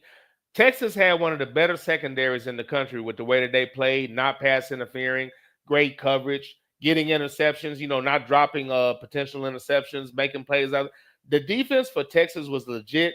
And in large part, again, a great, nice lineman, people that got to the ball, great linebackers, and a very good secondary that everybody couldn't boast to have a very good and productive secondary. If Ewers was half of what he was supposed to be, Texas would have been a tough-ass game. Tough-ass game to deal with. He just wasn't that guy. But I agree with you, sir. I think he's going to struggle against a good defense, possibly. But I also believe that, what's the motherfucker's name? The Saying guy that we got from Alabama that they decided they were going to get a job to before he even earned it. I can't call it. Both of these individuals have to show me. And again, the media talking about how great both of them are doesn't mean a damn thing. Said the same thing about Will Howard. Said the same thing about Honda McCord the year before. Never said it about C.J. Stroud, but they did say the Caucasian guy behind him might start and probably should start. That's the only thing they had to say about C.J., even after his first season where he showed out. Again, their predictions mean nothing. I can't call it. I need to see it. So in that game, what I'm looking for in that Ohio State versus Texas game, I'm just going to do it now since you asked that question. I'm looking to see what type of offense we're going to have because we have a new OC. But this is the thing about it. I actually feel like our offense can be better because I never believed in Chip Kelly and Will Howard underperformed. If Saying is who they're saying he is, no pun intended. God, that was corny. But if Saying is who they're saying he is, then it should be a productive offense, but it depends on what Brian Hartline wants to be as an OC. He's a wide receiver. I would assume he wants to let the ball fly. But I don't know who Julian Saying is. I always hear that, he's this, he's that. He can really throw the ball. They said the same thing about the other former Caucasians that did none of that shit. So I don't know. I have to wait and see. Same thing with Manning. What else are they going to say? His last name's Manning. They like him regardless. And quite frankly, I haven't seen them be very critical of any white quarterback in my entire fucking life. Not in comparison to the level that, you know what, I'm not going to rant. But I've never really seen it. So let's just keep it there. Defensively, I think both defenses are going to show up. I think both defenses are going to show up. But I have to wait and see them play offensively. For me this year, outside of teams that have returning quarterbacks, but even with teams with returning quarterbacks, I can have a stronger opinion of what I think they're going to do production-wise. But I still need to see 4 games, a minimum of 4 games against quality opponents before I can give you any type of definitive opinion. Because I cannot call it in college football this year. Looking forward to it, can't wait. But I can't call it as far as who's going to do what team is going to be. I don't know, man. I don't know. It's hard to say. Too many things. Thank you, KJ Jefferson, Jungle. Thank you. KJ Jefferson, after he got benched for that young guy, if he's starting, he was fun to watch. Nice arm, nice speed, a lot of quickness. So he'll be fun to watch. We got my man 334 on the train. 334, who's youngin' is impressing a lot of college scouts. Still need that schedule, sir. Still need that schedule. Ha ha ha ha ha ha.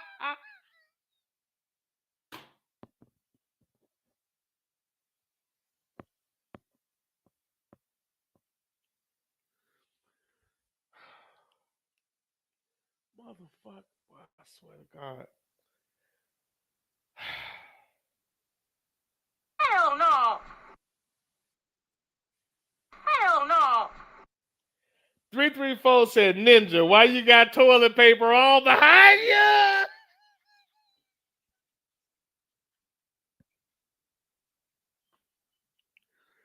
Oh, disrespectful. That's a Negro that's out of his mind. So disrespectful. So disrespectful. JBJ, I couldn't find this earlier. He robbing us, you son of a bitch. He robbing us, you son of a bitch. Funny, 334, you funny. JBJ said, after Caleb Downs picks off Eli Manning, he's going to ask him.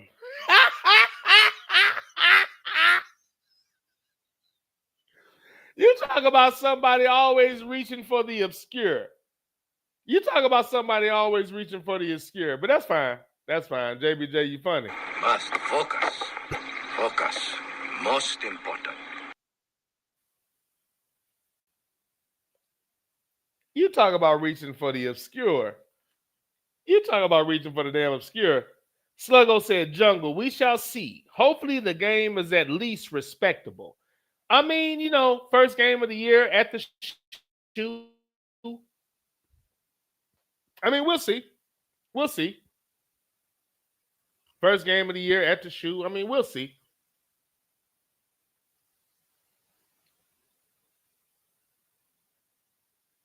Could be. I mean, should be. I mean, it's, again, I have to see it, man. I got to see it. I got to see it. It's just right now, I don't know. Because they have our predictions. I don't know about Julian Sand. I definitely don't know about Manning. That's why, you know, some of these things I can't call. I can't call some of these damn things because I need to see these people play. I haven't seen a lot of these cats play. And again, I hear these predictions, but quite frankly, y'all say that about every white dude. I mean, it's always, yeah, he's great, obviously. And y'all always say that. So, I mean, I don't know. I'm going to have to wait and see. And I mean, if these jokers turn out to be who they're supposed to be, you know, we might have ourselves something.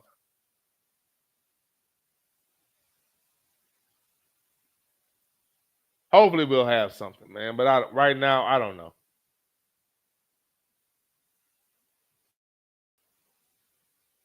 Right now, I don't know. It's hard to say.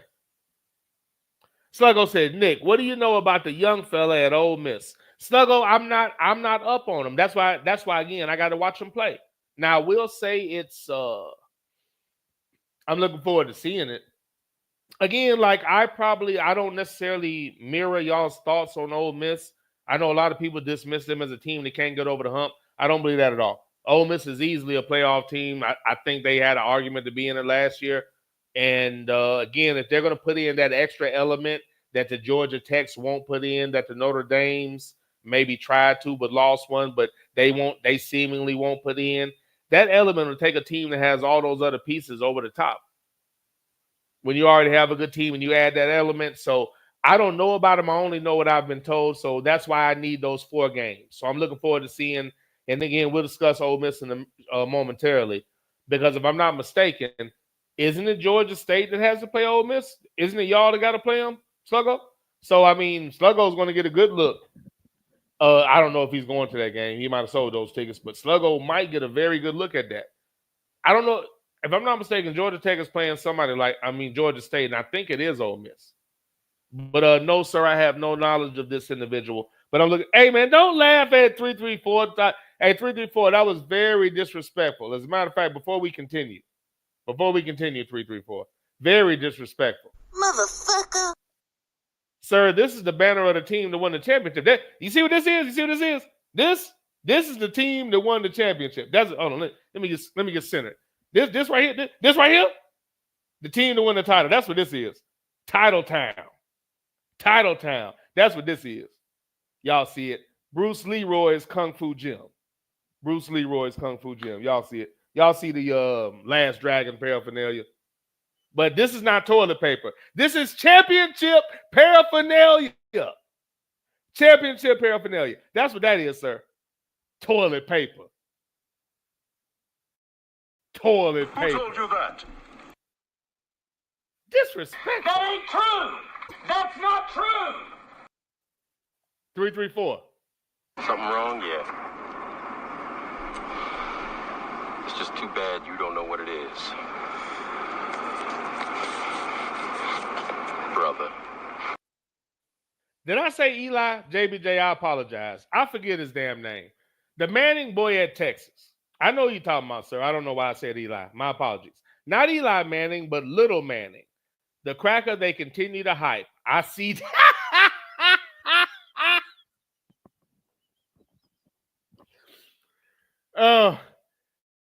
You got to give it up to JBJ to keep me on my damn toes. Hey, JBJ, before we go there. After Caleb Downs picks off Little Manning, he's going to ask him.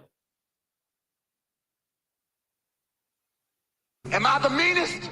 Sure enough. Am I the prettiest? Sure enough. Am I the baddest mofo low down around this town? Sure enough. Well, who am I? Sure enough. Who am I? Sure enough. I can't hear you. Sure enough. Ironically, we were just talking about Bruce Leroy's Kung Fu Gym. I want to hear that again. After Caleb Downs picks off Little Manning, he's going to ask him. Am I the meanest? Sure enough. Am I the prettiest? Sure enough. Am I the baddest mofo low down around this town? Sure enough. Well, who am I? Sure enough. Who am I? Sure enough. I can't hear you. Sure enough. If you're familiar with the movie, obviously that's hysterical.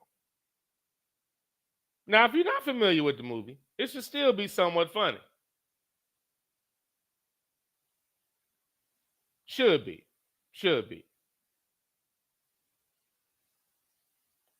This is the Underground Railroad Show hosted by your boy, That Ninja.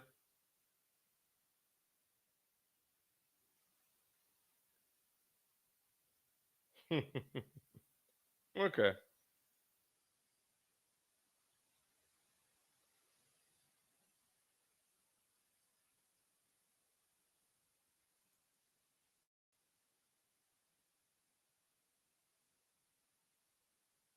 Sluggo said, so Manning is quarterback 1 now? Yeah. They made him the starter at Texas. Yeah.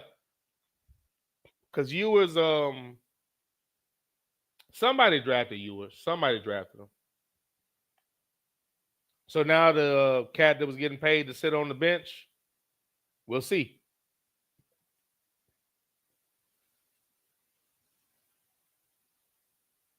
Okay, that's what Sluggo was talking about, the game being respectable. Sluggo said, nice 334. That fool Scully is on the horizon. Again, the toilet paper thing is not funny. Sluggo said, Nick, you won a chip last year. Aren't you good for 4 or 5 years?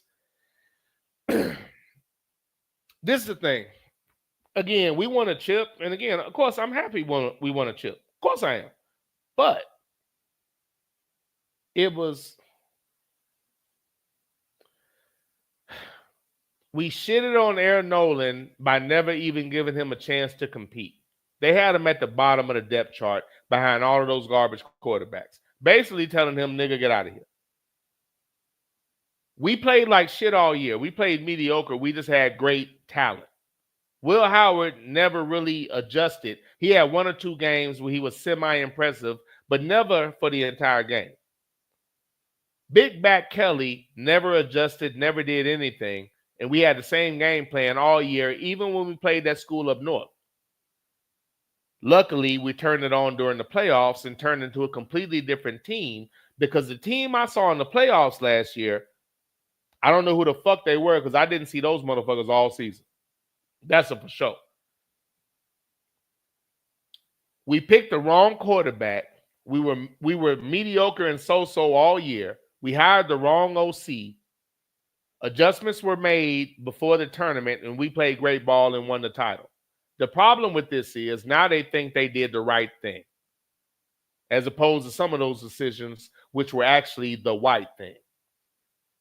So they think it's okay now, and they're clear. So these things that I don't like, these practices that we engaged in, are going to continue. I don't like that shit. So it's bittersweet for me. But my team, I recognize the title. We got it done. I loved how we played in the playoffs. I just wish it would have been done differently. Aaron Nolan didn't necessarily have to start. I felt he should have, but he didn't necessarily have to start. I felt he should have. But you shouldn't have shitted on him like that. They treated him the way Clemson treats black quarterbacks, the way that school up north normally treats them, and they even have a ninja quarterback this year, the way that Alabama seems to be back on doing. So, I mean, that was terrible English. The way that Alabama has seemed to revert it back to doing like they did in the past, but I just hate that it happened in that manner, because now they think all the goofy shit they did worked, and it didn't. And we can't skate through the season like we did last year, hoping everything will be okay with no adjustments. And again, I think there's potential to be better offensively, because I think Chip Kelly was a fucking idiot. So there's potential to be better in my eyes, because again, I think Chip Kelly was an idiot. But once again, nicest toilet paper you've ever seen. See this? This is called Title Town. This is called, every time they change the shit up and we're going to do this now, this is the format, we say we'll take the title. We did that.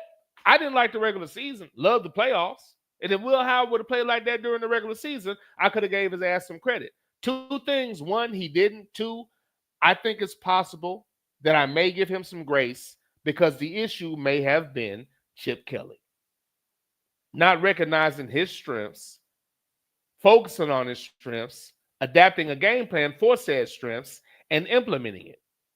I don't think he ever did that. He quit on his team, came to Ohio State, was mediocre, and then his fat ass went to the pros. I don't know. But that's why I can't call it. Sluggo said, I'll be in North Carolina watching. Sluggo said, yes, sir, Nick. That game is in Mississippi. Also, y'all going to Ole Miss?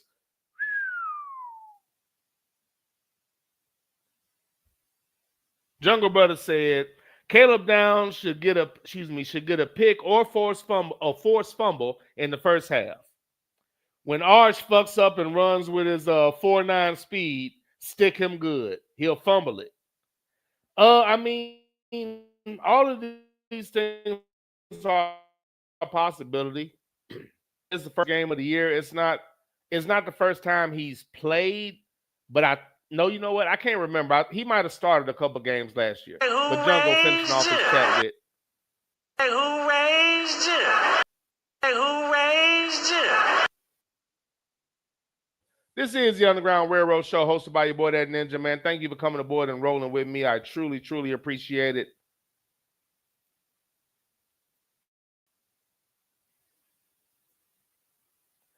We're going to continue. Let's continue. Sluggo said, where did Nolan transfer to?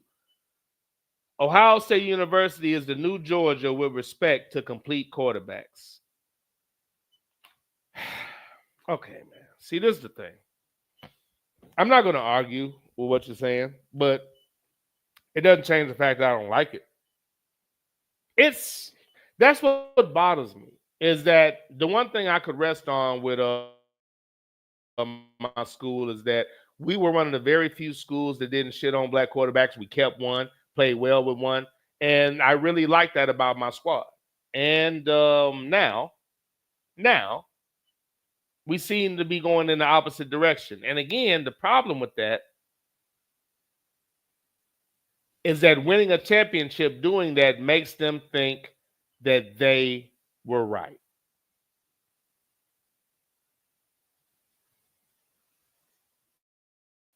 And that's really my main issue. So as you say that, I'm bothered because no one, you're right, but the problem is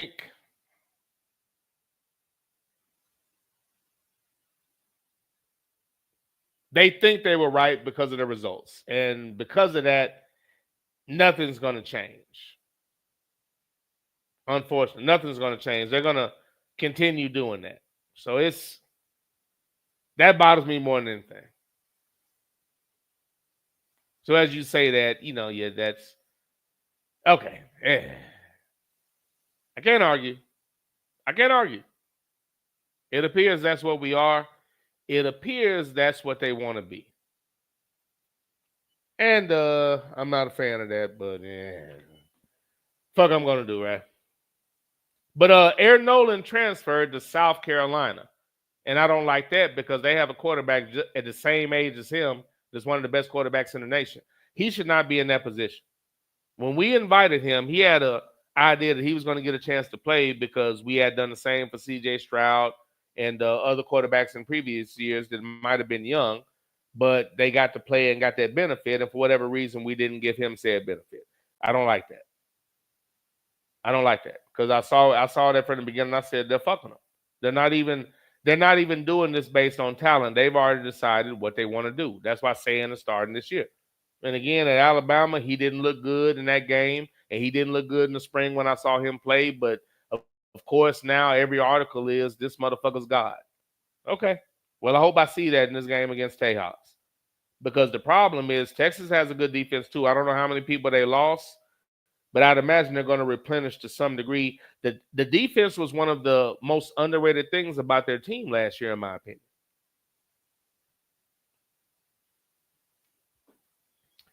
We'll see. JBJ said Aaron Nolan transferred to South Carolina to back up Mr. Sellers. They set themselves up nicely for the future.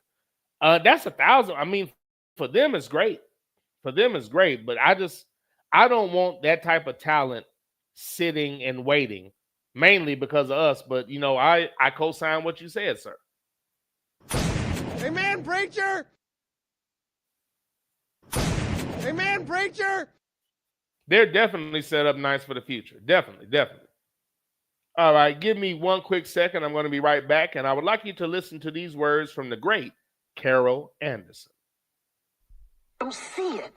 And so I set out to blow graphite onto that fingerprint, to be able to trace white rage throughout time, not all the way back to time immemorial with the dinosaurs, but at least up to the Civil War all the way through to 2016. And one of the things that became clear to me as I started thinking through how white rage works, it became clear to me that the presence of black people was not the trigger for white rage. There's that stunned, almost what you talking about, Willis? Look. It is the presence of black people with ambition. The presence of black people with drive. The presence of black people with aspirations. The presence of black people who achieve. It's the presence of black people who refuse to accept their subjugation. The presence of black people who demand their rights. That's the trigger for white rage. And this society has therefore punished black resilience and black resolve.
My apologies for that.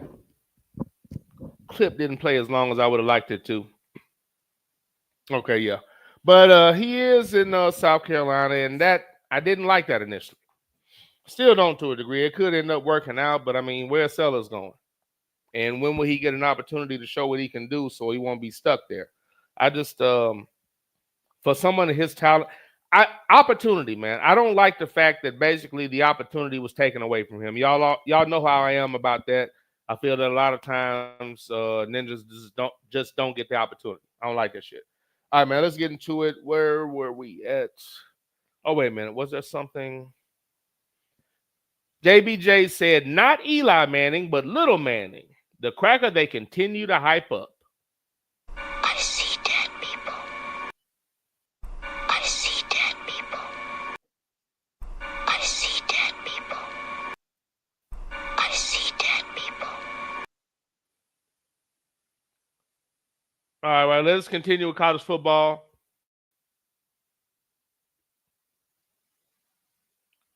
All right, so we got into Texas versus Ohio State.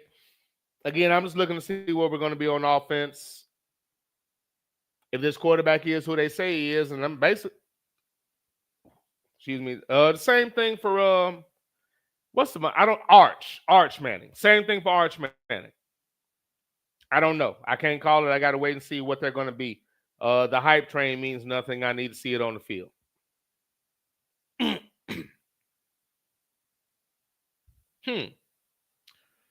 Okay, Syracuse taking on Tennessee at 11 o'clock as well. And I'm going Central, of course. I'm in the Central time zone.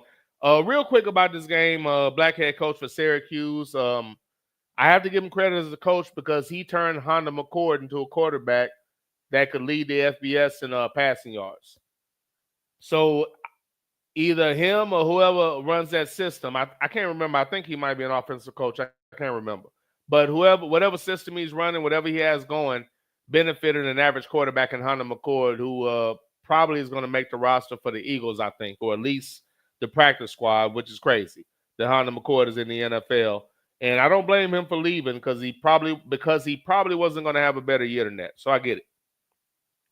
But I'm looking to see what he's going to rebound with this year, if he's going to get a better quality quarterback. Although production-wise, you can't argue with Hunter McCord. Although no expectations, not necessarily a tough schedule, we'll see. They're taking on Tennessee at Tennessee.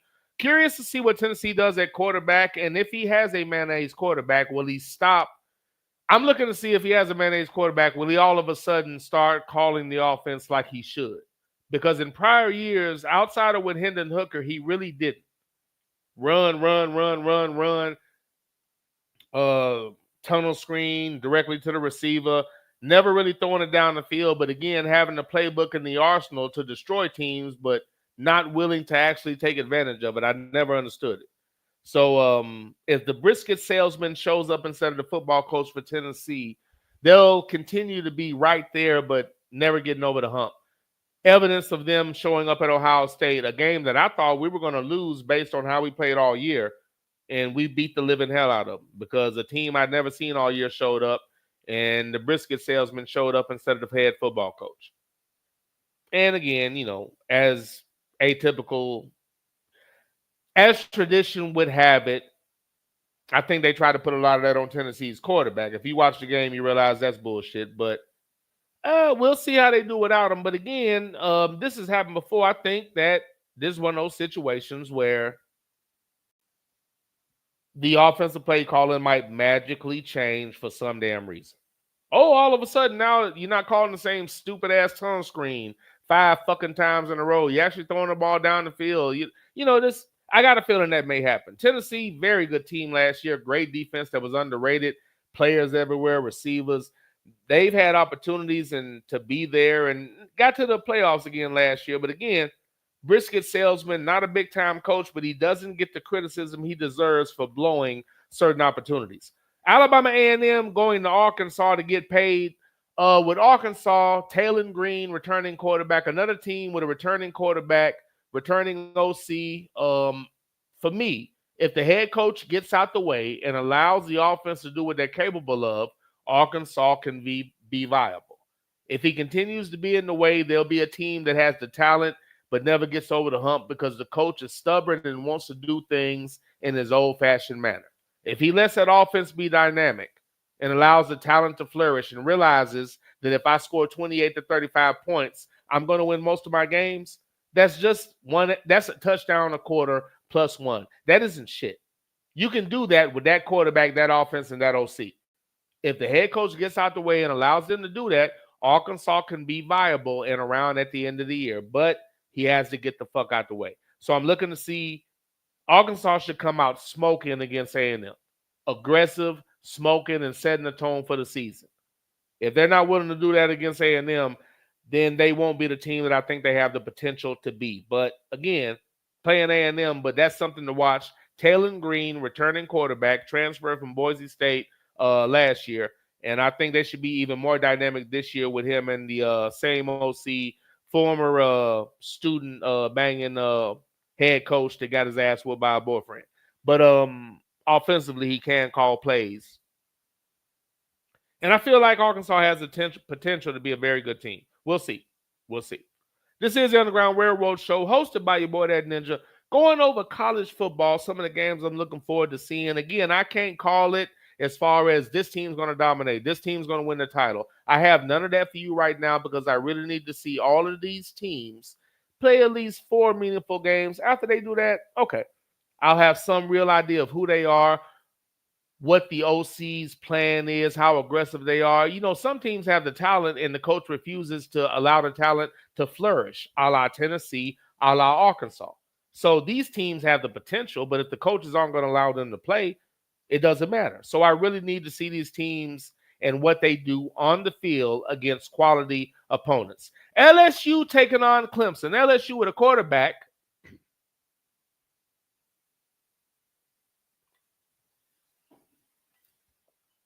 that, according to the mainstream media, was just as good or right there with Jaden Daniels.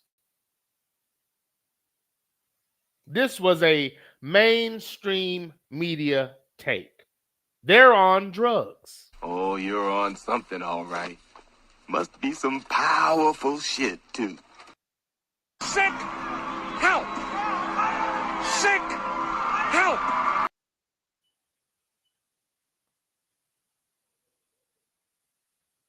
With that being said, LSU, in my humble opinion, always stacked with talent, always viable, always in a position to be productive. The quarterback was the weak point. Again, with the way sports are and with the mental impotence of the people in charge, they manufactured a couple wins for them, one against South Carolina, because they didn't want LSU to lose 2 games in a row. Maybe he'll turn into the quarterback that they'd like him to be. Comparing him to Jaden Daniels is an insult to anybody who's ever watched Jaden Daniels play. If he's actually the guy that they write about, if he was actually the guy that they write about or make him out to be when they write, LSU would be a top-tier team, no fucking question. So we'll see. LSU should beat Clemson if he is that guy. I would take the time to remember his name, but he's not important enough until he actually plays some good football. Clemson. Fuck Dabo Swinney sideways from now until the time he retires to the day that he is recycled. I heard your call out to the short-sighted, inbred, non-bathing portion of the country. I heard you, sir.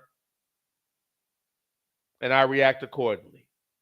You're supposed to be gone anyway because the portal is around and players are getting paid. You're supposed to be gone. But since you're still here, and you're still going to get your help because, you know, fucked up referees, fucked up league, they're just like you. They're going to help you out in some of these games. I watched it happen last year. Fine. It is what it is. But even with that, you're still mediocre and on the bubble and not getting to an area that people feel you should as far as the expectations of the squad. Because of your ignorant ass shit that you said, I'm glad that you're losing the recruits that will make the difference on your team and put you over the top. And your decision to have a certain quarterback with a certain look is why you're right there, but you can't get over the hump. Have fun with that shit. Again, they're going to have every opportunity. They're going to get nothing but positive coverage no matter what they do. No matter what they do, and against certain teams in certain situations, they're going to get calls. 100% true. But Dabo and his moment of truth where he forgot he was at work and not around the bonfire with all of his inbred ass friends, that cost you a lot of people that could have put your team over the top. And I hope that shit cripples you for the rest of your coaching career, you ignorant, short-sighted motherfucker. I digress. LSU taking on Clemson should be a good game. 6:30 game that I will not see. I'll be at the comedy show, but LSU has talent everywhere.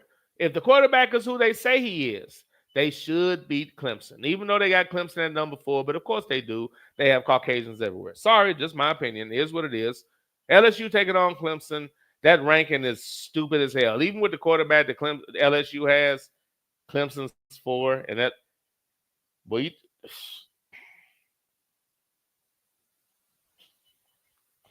I see what y'all doing. I see what y'all are doing. You black, you live in America, you in trouble. I can't get you in no trouble. Georgia State is taking on Ole Miss at Ole Miss. Oh, my damn. Oh, my damn. Well, Georgia State is going to get a nice check, I think. Right? They're going to get a nice check. And now, saying all this, we are talking about the team that had Auburn beat, if not for a couple of bullshit calls and them putting in TJ Finley because Bo Nix was going to lose the game for him. Again, a history factor would never be talked about, but they took Bo Nix out because he was going to lose that damn game. But again, he went to Oregon, had a little bit of a career, and now he's in the pros. Everybody's kissing his ass. That's the thing that I harp on. It isn't really all about, okay, he can play. Who gives a fuck? Opportunity.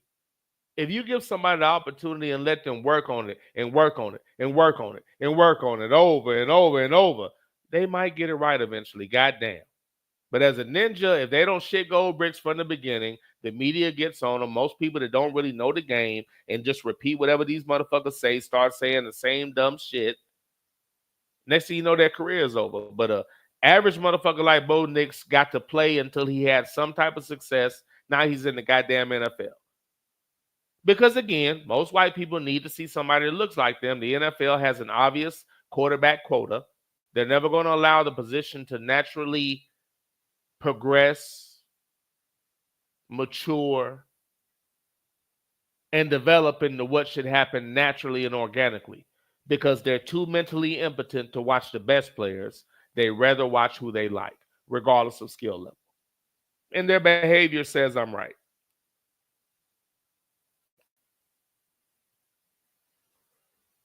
Georgia State wants to come out injury-free. Ole Miss wants to dominate, establish who they want to be this year, work on things. Perhaps you don't want to show too much, but I wouldn't sweat that. Ole Miss wants to come out and play great ball at home against a team they're paying to practice. Georgia State wants to come out, learn something, compete, come out injury-free, get your check, and get ready for the opponents that they're going to play that matter. And I'm looking forward to seeing this because I want to see what Ole Miss's quarterback is going to do. I guess I'll try to record that game. I think I have that ability because I want to see that. And I'm not going to get what I need to see out of a YouTube replay. This is the Underground Railroad Show hosted by your boy, That Ninja. College football preview, going over select games that I find interesting on the docket. Florida Atlantic taking on Maryland. Now, Maryland, I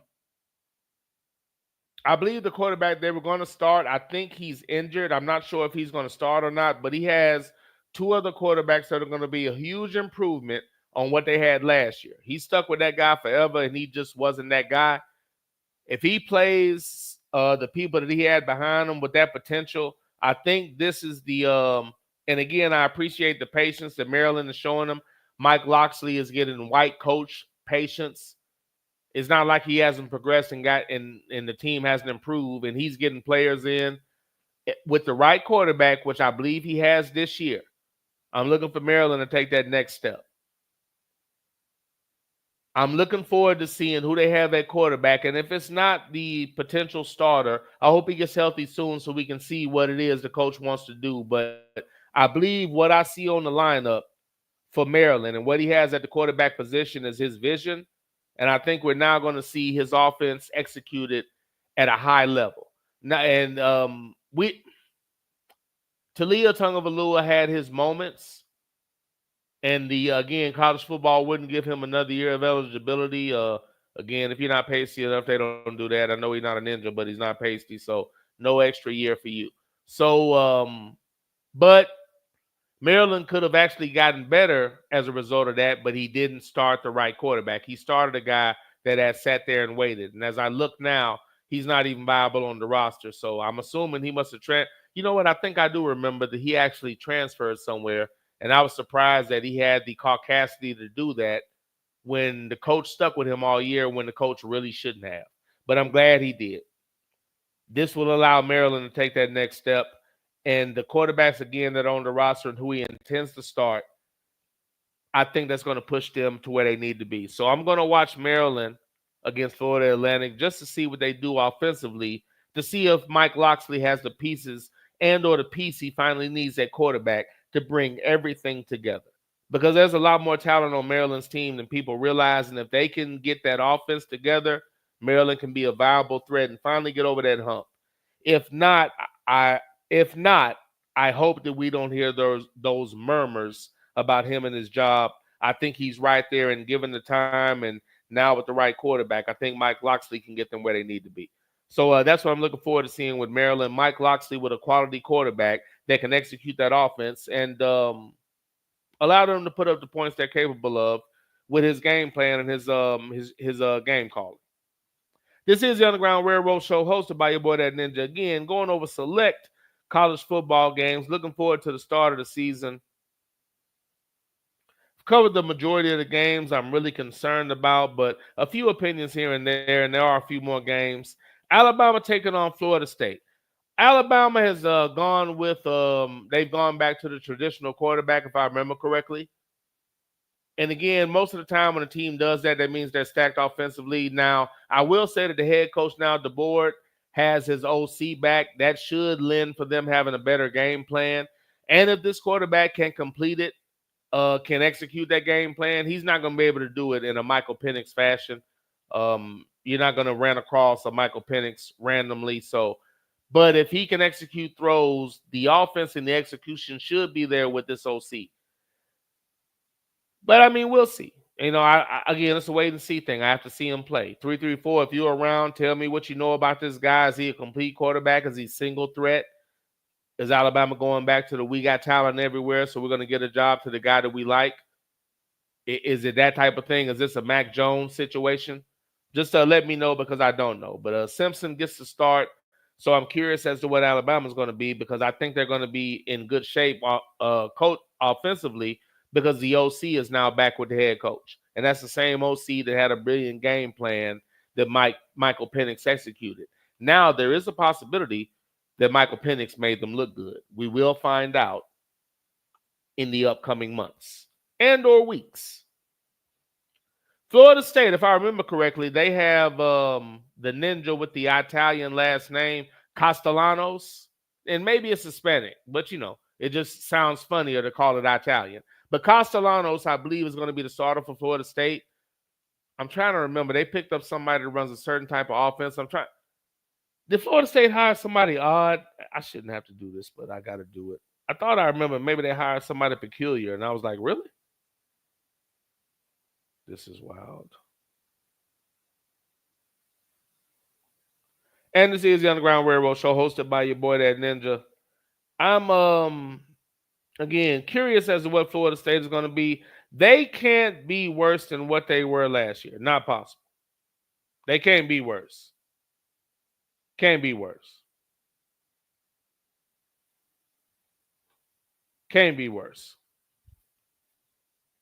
That's right. They didn't get rid of Mike Norvell. I forgot. He's Caucasian. They let him continue to coach. Okay. He brought in Castellanos, if I remember correctly. And Castellanos, I believe, is going to be the starter. So it's going to be interesting for me because I believe Castellanos was a good player at Boston College. He got a bench for a different ninja that the dumbass coach, he used to be the coach of the Texans, Bill O'Brien. He's the coach at Boston College now. He benched him towards the end of the year and played the backup. Castellanos left and went to Florida State. It'll be interesting to see what he does with a higher grade of talent, which Florida State should have. But we'll see. We'll see. I'm curious as to what happens here. 2:30 game at Florida State, first game of the year. This is interesting because I don't know. We'll see. I mean, this is a new year. DeBorg has that. DeBorg had that first year out of the way. Now he's into a second season. Are you implementing your culture? Does the OC make the difference? Did you make the right decision at quarterback? Do y'all have the same level of talent? This is going to be interesting. Again, I don't think it's possible for Florida State to look as bad as they did last year. But again, we shall see. But Alabama taking on Florida State. Interesting game for a lot of reasons. Montana State taking on Oregon.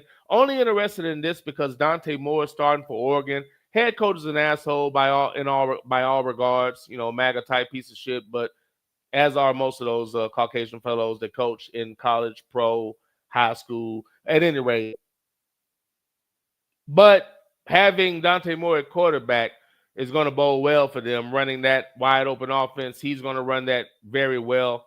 I don't think he's going to have those blow-up games like Dylan used to have that they didn't cover. When he blew up and threw interceptions everywhere, they just mentioned it and kept it pushing. If Dante Moore was to do that, they scream about him losing his job. But Dante Moore at quarterback is going to help Oregon out a lot. I can't deny the fact that that's going to make them viable. He's going to have a decent defense. That's what he coaches. But I will say against quality teams, that defense did give up points. But Dante Moore quarterback is going to make a difference for them. We'll see. But Oregon will be viable. They have talent. And again, I'm somewhat surprised because I thought he was going to go with the Georgia way of things. Who knows? Maybe he'll look for a reason to bench him. But I thought he was going to go Georgia football and just play whatever white guy was around. But Dante Moore starting for Oregon, that makes them viable offensively. Keeps them, with a quarterback capable of running the offense, just like Gabriel last year. And I just think Dante Moore can do that, without the turnovers. And again, he had some his freshman year when he started initially, but he was a fucking freshman. Again, Dylan Gabriel was in his fifth year of football, at least his fourth year of football last year, if not his fifth. But he'd been playing at least 4 seasons, and I watched him have multiple interception games. The only difference was no coverage. When Dante Moore had interceptions as a goddamn true freshman, they talked about the shit like it was a tragedy. I just think some opinions and so-called takes are based on coverage. Point being, Oregon's going to be viable. Shouldn't be much going on in this game, but I'm interested in seeing the quarterback, Dante Moore, how he's used, and if the offense is still as wide open as it's always been, or do they try to run the hell out of him, get him injured, and maybe cause some issues. Coastal Carolina taking on Virginia. Virginia has a complete quarterback. His name escapes me. But watching him last year was kind of fun to watch, if I remember correctly. But if I remember correctly, Virginia had a complete quarterback. That might have been Virginia Tech. So let me get off of that. I think it was Virginia Tech had a quarterback who I actually enjoyed watching. Virginia might have had one, but I cannot remember. Oklahoma. Again, taking on Illinois State should be a nice win for them, ranked number 18. But I'm interested in seeing the freshman. Is it Hawkins? I think it was Hawkins that got the starting job last year. He's going to start for them. No, wait. That's wrong. They brought in a colonizer from another school to start. They sure did. So it's going to be interesting. I thought Hawkins earned the job, had sweat equity on the field, but they grabbed somebody from Kansas State or somebody like that, and he's been named the starter. So this is going to be interesting for Oklahoma. It's going to be interesting because, again, some years back when I talked about these teams transferring, I felt like it might not be all roses for them. Some of these teams coming in are going to figure out we fucked up. I'm not even going to be in the picture being in this league. But, I mean, we'll see. I see another team I want to talk about. Think that's relevant. Okay. Again, brief takes because I can't call it. Brief takes. Okay, it's around 2. That's not. Sorry, as I look at some of these games on Sunday that I wasn't sure about. Let me check the chat room. Then I'll get into a few more of these college games. Where are we at here?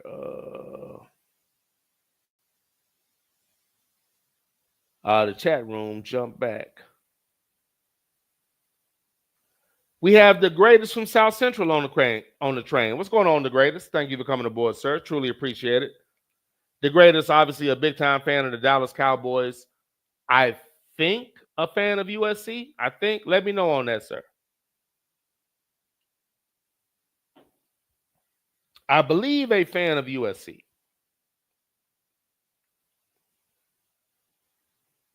Yes, I did, Sluggo.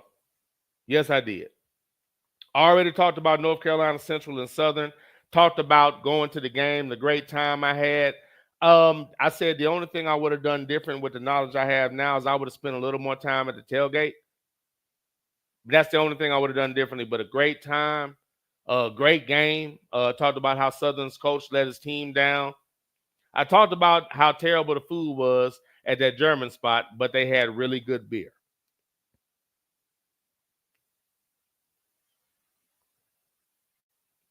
Food was, hey, look, I didn't even specify. I ordered a burger.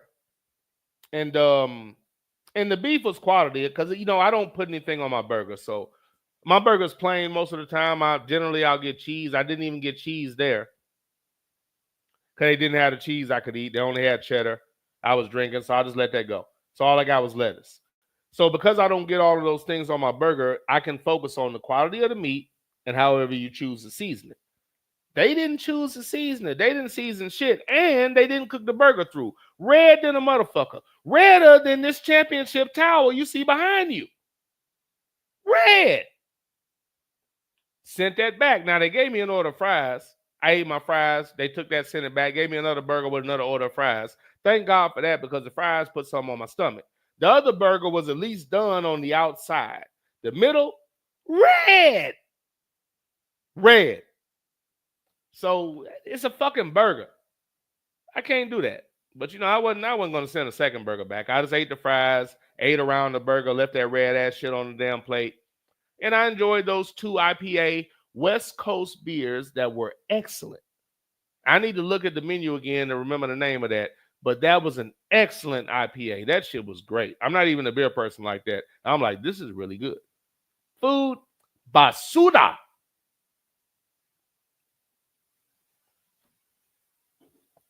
Food sucked. Food sucked. But yeah, we talked about the game, sir. We talked about it.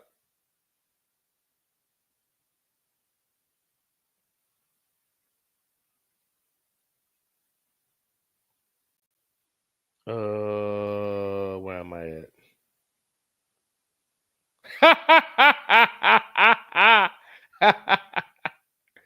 Sluggo said, just as good as Daniels, multiple question marks. It's not fun anymore, is it? The greatest said, that's superstar ninja. You're funny, sir. Jungle Brother said, I saw Nussmeier play at South Carolina. If I say he's average, I be putting butter on his abilities. Now that's fucking hysterical.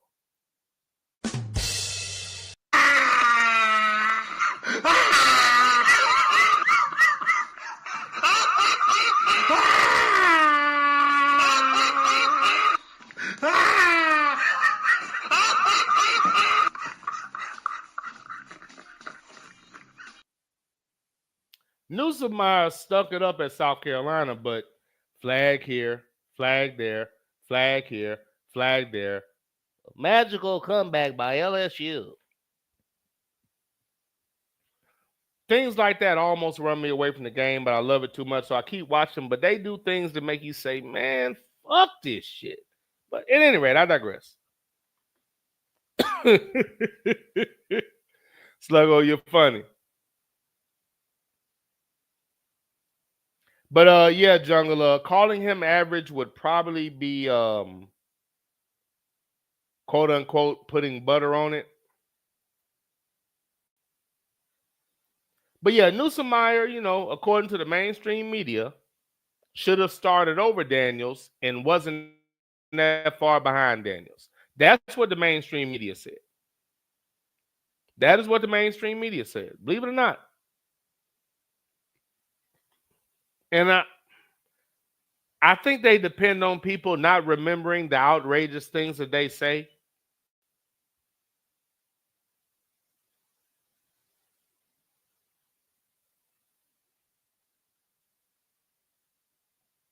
And because people don't remember the crazy shit that they say,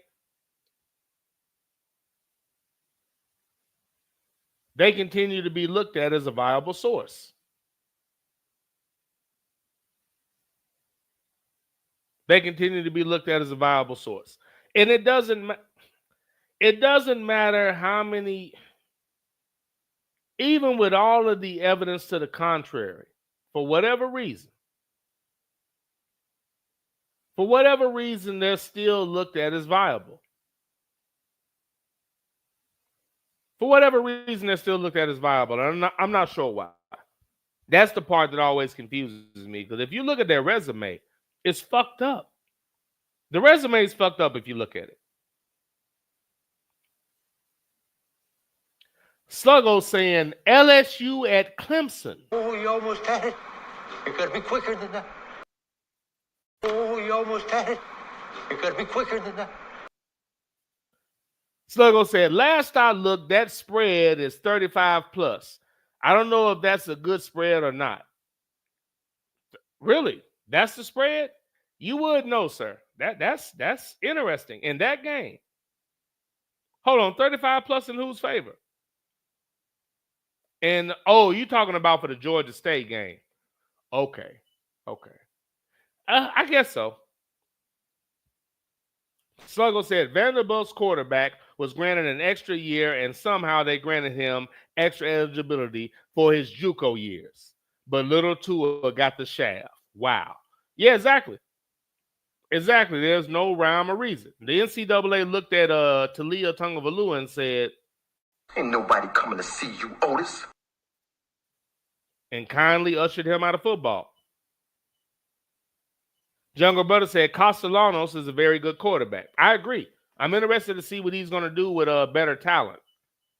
I'm interested. That's what I thought. So Gus Malzahn, I thought he was a head. That's what I thought. Okay, thank you, Jungle. Jungle Brother said Gus Malzahn is the offensive coordinator for Florida State. I was about to say, didn't they hire Gus Malzahn? But when I looked and saw dude was still the coach, they hired Gus Malzahn to be the OC, which means he quit his job, just like Chip Kelly, quit being a head coach to go be an OC for a bigger team. And he brought in Castellanos because of the type of offense that he runs. But, okay. And again, we've said I'm of the belief that if Malzahn would run his offense with the type of quarterback that he needs to run it with, it'll probably be viable. But he doesn't want to do that. He doesn't want to do that. Coming aboard the train to his usual bomb drop for slapping the sauce out of his wife's hands when she tried to apply it to my ribs. Real talk, true story, this actually happened. None other than the great Sidney Jackson.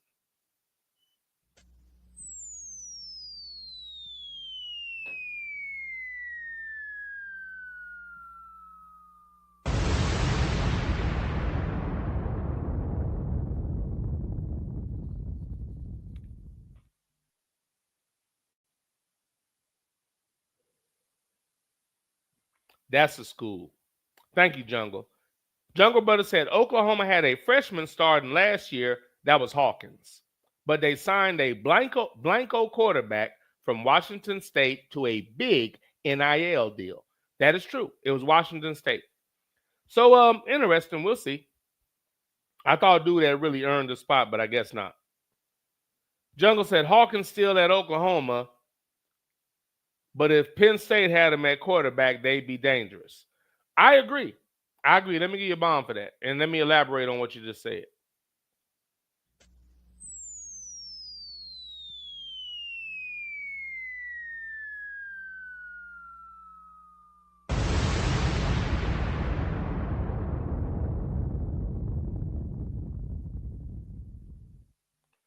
Penn State, Notre Dame. Who else? Penn State, Notre Dame, Georgia Tech.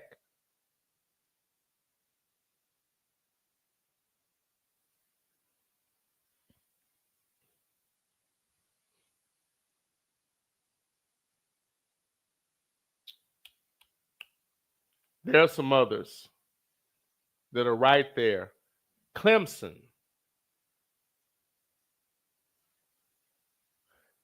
But these are teams that if they were to just put in a difference maker at quarterback, it would change their fortunes. A Hawkins at Penn State will make all the difference in the world. But, I mean, here's what it is.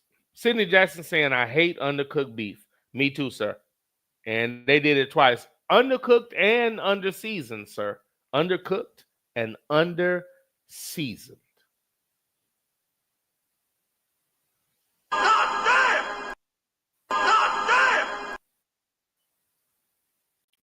Sluggo said, Germans are known for its beer, so I guess that's legitimate. Yeah, I think you're right, sir. Because the beer was good. It was excellent. Can't front on that. The beer was excellent. And I'm not a beer person. I sip liquor. But they had good beer, which is saying something. Once again, this is the Underground Railroad Show, hosted by your boy, That Ninja, going over select college football games. Looking forward to the start of the season, official start of the season, which will happen tomorrow.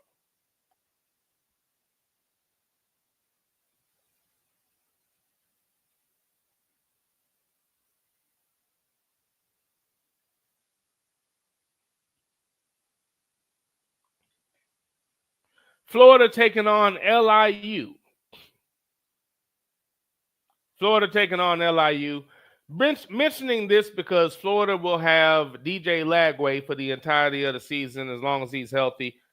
And knowing that he's a starting quarterback the entire off season and the team knowing it this year, hopefully the coach, runs an offense that, allows him to use his skill set, allows the offense to be dynamic, which will help the entire team, help the defense play better, allow them to be aggressive, help the players play better when they know they have a real opportunity to make plays and make an impact on the game. So I'm looking forward to seeing DJ Lagway finally having the keys to the car because I think that young man is special, and he may get the opportunity to show us that.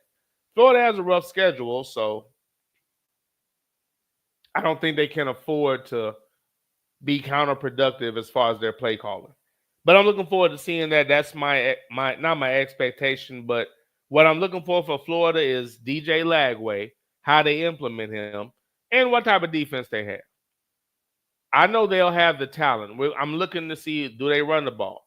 Do they have good balance? Do they throw the ball? Do they throw the ball further than 5 yards? Do they throw it down the field? Do they use all of his skill sets? Do they have people on defense? Are they going to be viable with this tough schedule? But mainly DJ Lagway, how he's used. Do they find a way to maximize his talents so he can display them on the field?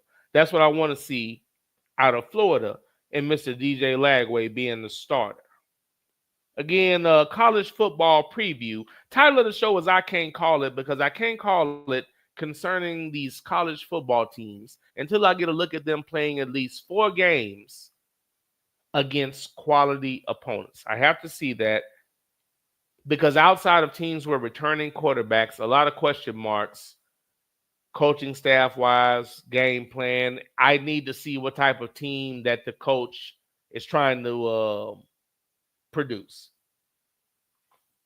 I have to see it. I don't have anybody that I can just stand on a damn soapbox and say this team is going to be the shit. They're going to do this. They're going to do that. I need to see it first. I have to see it first. Believe it or not,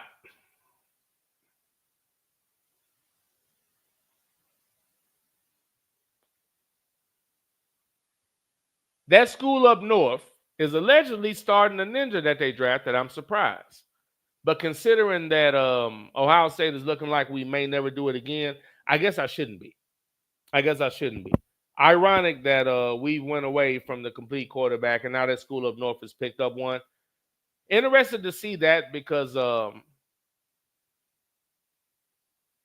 again, with the right talent, that's actually dangerous. They've just been mediocre at quarterback, regardless of coverage and average-ass people that didn't do anything in college, getting drafted in the first fucking round in the NFL simply because they're pale. Simply because they're pale. No other reason.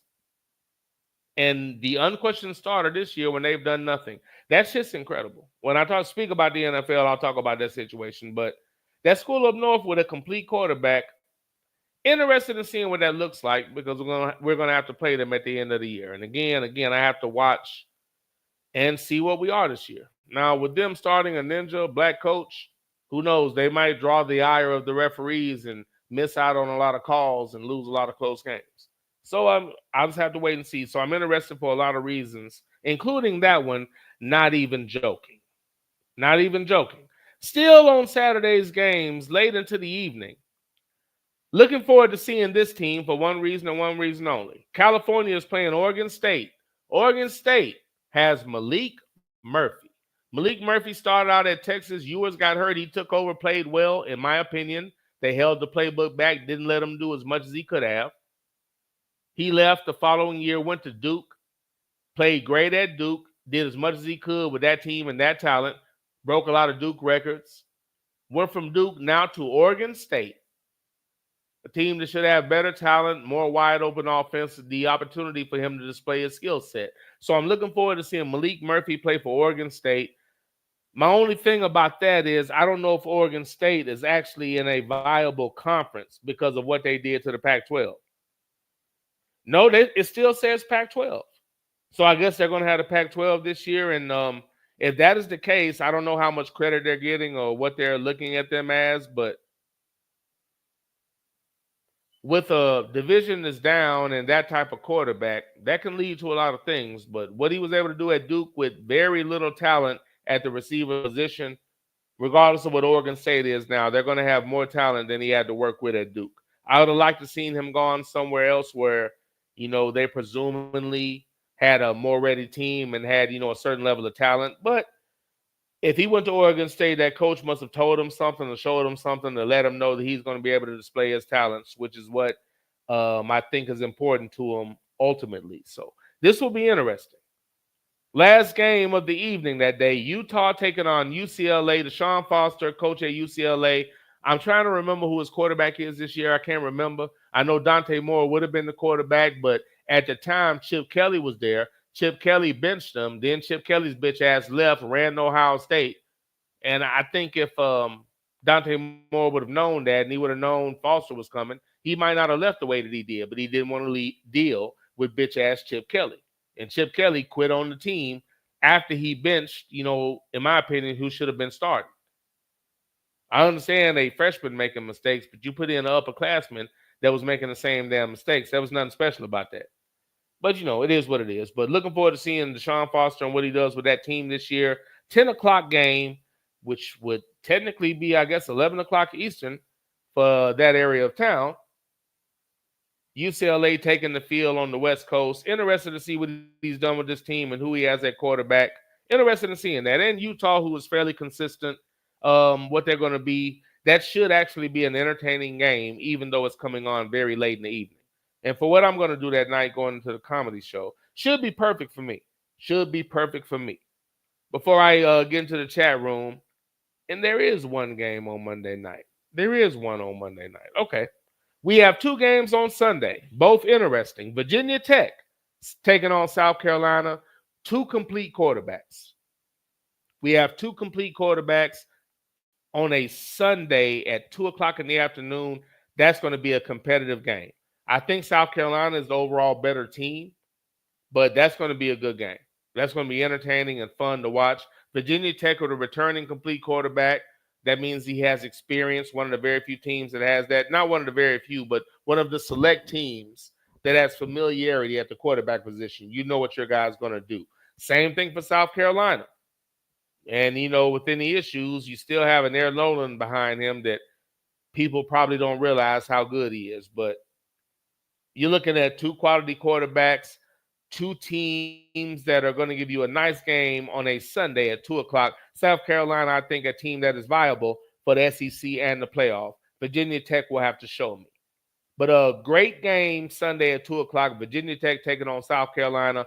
2 complete quarterbacks. Now we jump into something that is the opposite of that. Why is this the night game?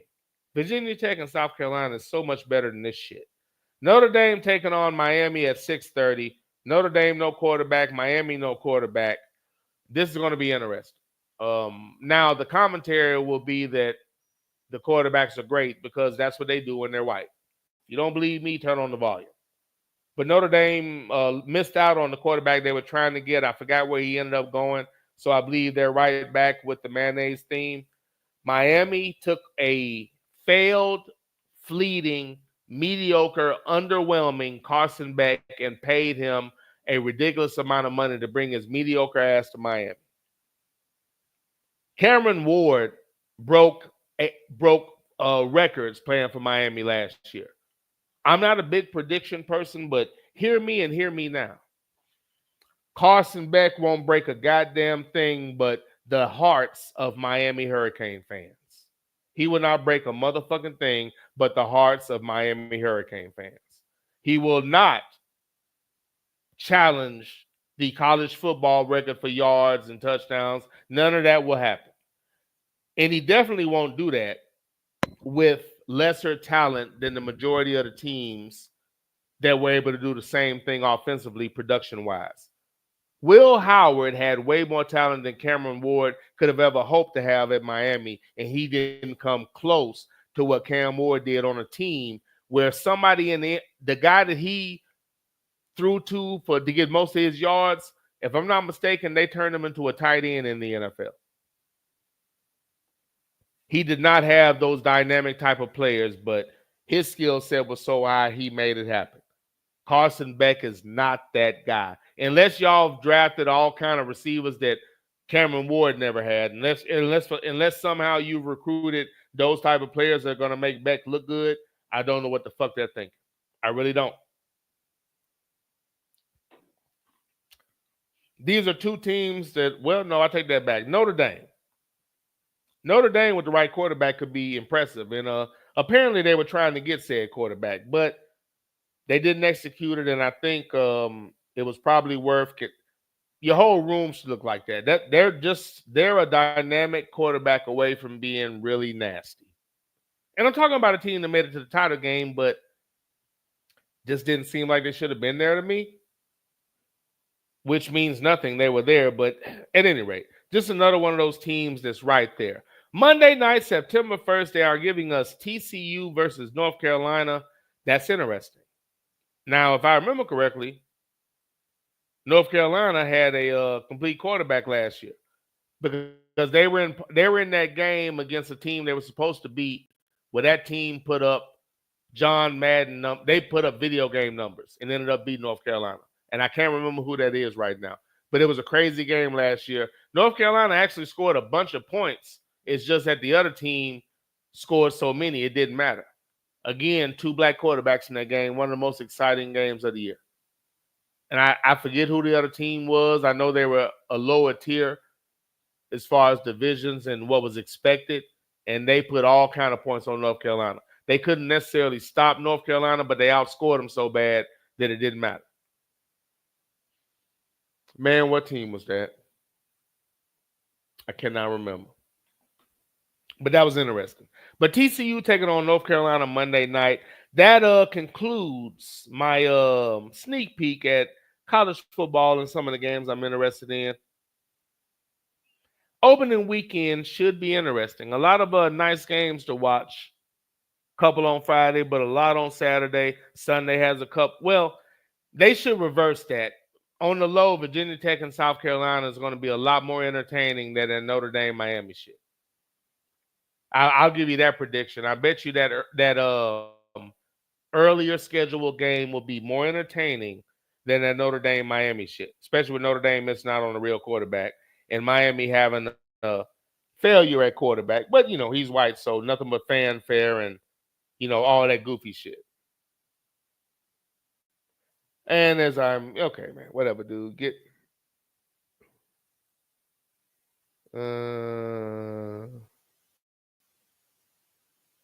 Man, get this shit off my screen. Okay. I'm sorry. I'm getting these little. What are y'all doing, man? Get off my screen with that shit. Telling me all this extra shit. But those are the college games I'm looking forward to. We check on the chat room. I might give you a couple of NFL thoughts. Let me see where we're at here.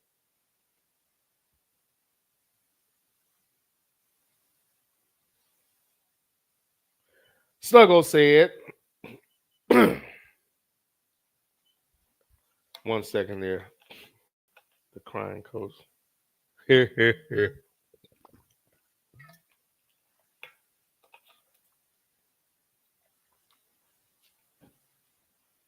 Sluggo said the crying coach was smart to grab a complete quarterback, and he probably had his pick of the litter, as no other Big Ten teams are going after them. The Big Ten, again, outside of Ohio State in previous years, the Big Ten is one of the last holdouts on refusing to evolve to complete quarterbacks. The Big Ten is one of the last holdouts. Who raised you? When black players show up and tell them I'm a quarterback, they look at them and say, What?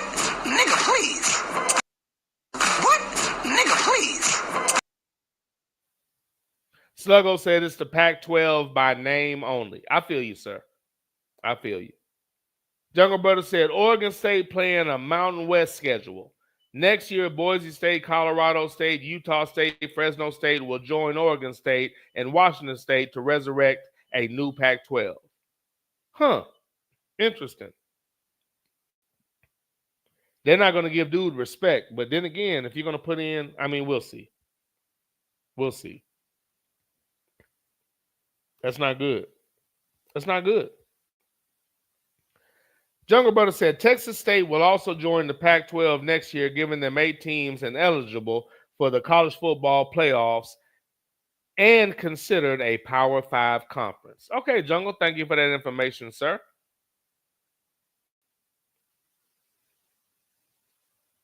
Am I saying the wrong name? Did I say the wrong name? Oh, Sluggo said Carson Beck from Georgia. That's that sorry motherfucker's name, ain't it? Sluggo said all that money and Notre Dame and they couldn't get a complete quarterback. Something sounds off about their attempt to secure said quarterback. I'd agree. I think if they really wanted one, they'd have one. So, again, some people would rather, they made it to the title game with that shit. They're probably happy. Some people would rather lose with who they like than win with who they need. Just my opinion. Sluggo said Bill Belichick will be making his college debut at North Carolina. I completely forgot that Bill Belichick is the coach. I completely forgot. That might change everything offensively. I don't know what he's going to do. I completely forgot about that shit, dude. Okay, there is that. There is that. We got Mocha Bella on the train. What's going on, Mocha? Long time no see on the train. Hope you're comfortable and enjoying yourself. Thanks for coming aboard. Hope you are enjoying the ride thus far.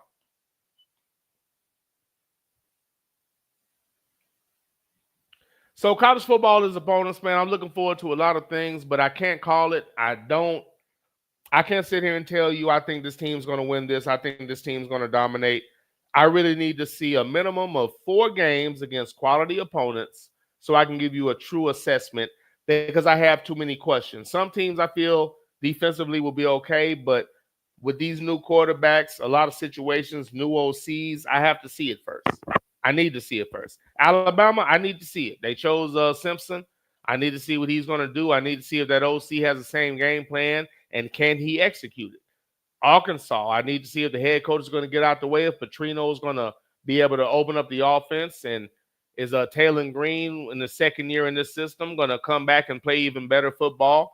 They're talent everywhere. Are they actually going to use it as opposed to getting a lead, having a chance to dominate and just choosing to say that's enough, let's cruise the rest of the way and hope we win? If Arkansas stops doing that, they can be viable.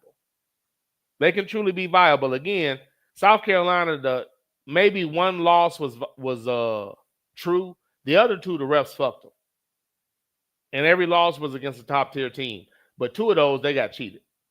I think they only ended up with 3 losses, and 2 of them were bullshit. And there were a few questionable things in the other loss, if you ask me. But 2 of those losses, they were blatantly cheated. One against LSU, and the other one, I think, was Ole Miss, I think. Maybe it was Clemson or somebody, but one of them teams with a white quarterback they didn't want to lose, they fucked South Carolina last year. So nobody. They weren't expected to be that team, but it happened. And I'm telling you, Arkansas is one of those teams that can do that as well. But, I mean, we will see. But I just need to see it on the field. With Arkansas, it's will the head coach get out the way? With Ohio State, is this quarterback who y'all say he is? Is Brian Hardline ready to be an OC? With that school up north, a complete quarterback, are you really going to let him play? Are you going to let him play for a little while and then find an excuse to bring in somebody the school likes? UCLA, who do you have at quarterback? What's the improvement from year 1 to year 2? Oregon, are you dedicated to Dante Moore? And if so, are you going to let him play with the not recklessness, but openness that you let a Dylan Gabriel play and a Bo Nix play?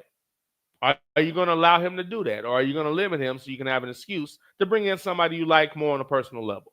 So I'm interested in all of these things. Being that he made it to the starting position, seems that he's ready to go. He's on a team that, is going to compete for the title. So I'm not mad at Dante. He put himself in a good position. He had to sit, but he sat with a team that did well. He's not a starting quarterback, and they have the ability and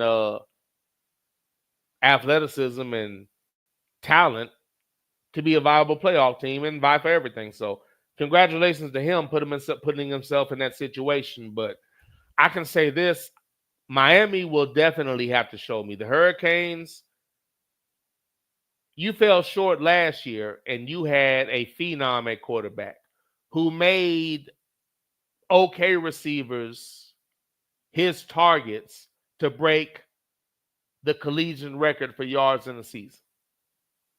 Now, again, with the correct paint job, it would be talked about because he didn't have a standout receiver. He did not have a Jeremiah Smith, but it didn't stop his production because he can make every throw. He's a smart football player, and he took advantage of his opportunities. Carson Beck is not even capable of half of that shit. So I'm not sure what they're going to do, but I know Carson Beck can't do that. He would have to have superior game plan and superior talent, which he had at Georgia, and he still couldn't execute. So I don't understand Carson Beck being there, and I don't understand the optimism. He's done nothing to deserve optimism for his play.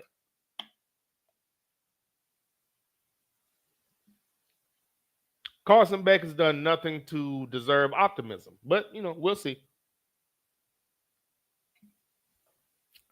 I almost forgot about my damn tea. Sluggo said, Jungle, they will definitely not be a Power 5 conference. They'll be fighting for a playoff spot with the Sun Belt and other G5 and G6 conferences. Probably correct, sir.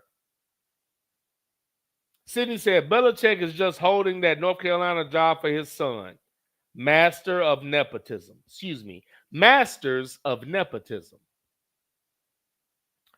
Sir, I'm not going to argue with that. Not going to argue with that. You're right. It's fact. You're right. It's fact. The truth is for everybody, but everybody might not be for the truth. Sydney, that was Sydney Jackson, I'm sorry, saying that Belichick is just holding that North Carolina job for his son, Masters of nepotism. The truth is for everybody, but everybody might not be for the truth.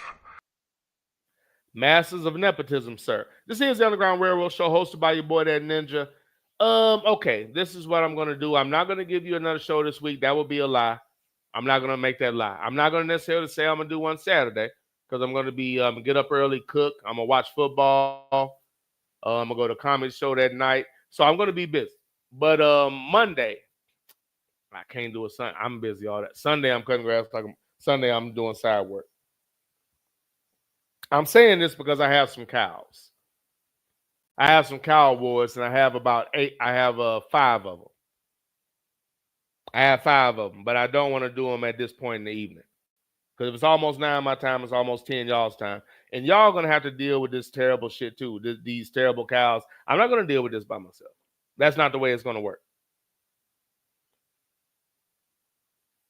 Jungle Brother said that Sluggo, 13, true that. But each school will get a $30 million a year. Will get $30 million a year. That's the equivalent to the ACC and Big 12. Okay, got you. Now, and let me check this to make sure. What else we got here? Now, we still got a little time before we get to the NFL, so let me make sure there are no other loose thoughts on college football. Brief clip there. Spoke about that. Spoke about the games that I'm concerned with. Okay, should be interesting. Let me ask y'all this. This will let me know how many people are still around, whether I fuck with these cows or not. What are y'all gonna do, or what are your thoughts, or what are you gonna implement? That's unnecessary. What are y'all gonna do for your first Saturday of college football? What's on the menu? I'm debating now. My boy mentioned doing a boil. Might not be a bad idea.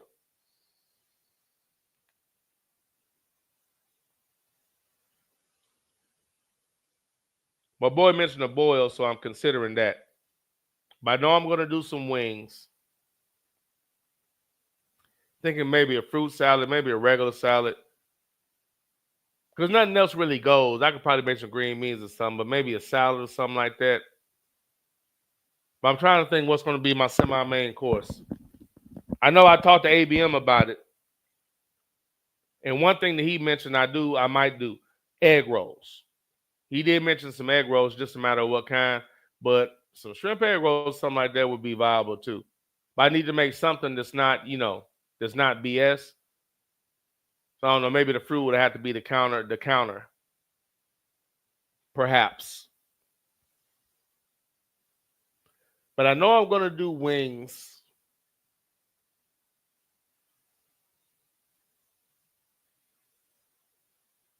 I may make some wings on the side and do like a small boil. Because really it was mainly going to be some corn, potatoes, some shrimp. Then we're going to do a few lobster tails. But, that's really just, just us chilling, really. A couple of lobster tails or whatever. Other than that, it's going to be kind of plain. So, I don't know. I'll figure it out. But I'm debating between that. But I'm thinking, maybe a lot of snacks and shit, like wings. Maybe some shrimp egg rolls. If I had to mix in one more thing, I'm not going to do it this week, but those damn wontons, if y'all ever made those little taco salads and wontons, man, that shit fire. And, of course, I can always cheat with a taco salad or something like that, but not this week. That's automatically going to be one of them football meals. Can't beat that with a bat. The latest way I go about taco salad, and fuck y'all with the walking taco jokes. But at this point, I'm using get those organic blue tortilla chips. No salt, of course, but those are really good. Those are solid chips, but those are really good to use with your taco salad.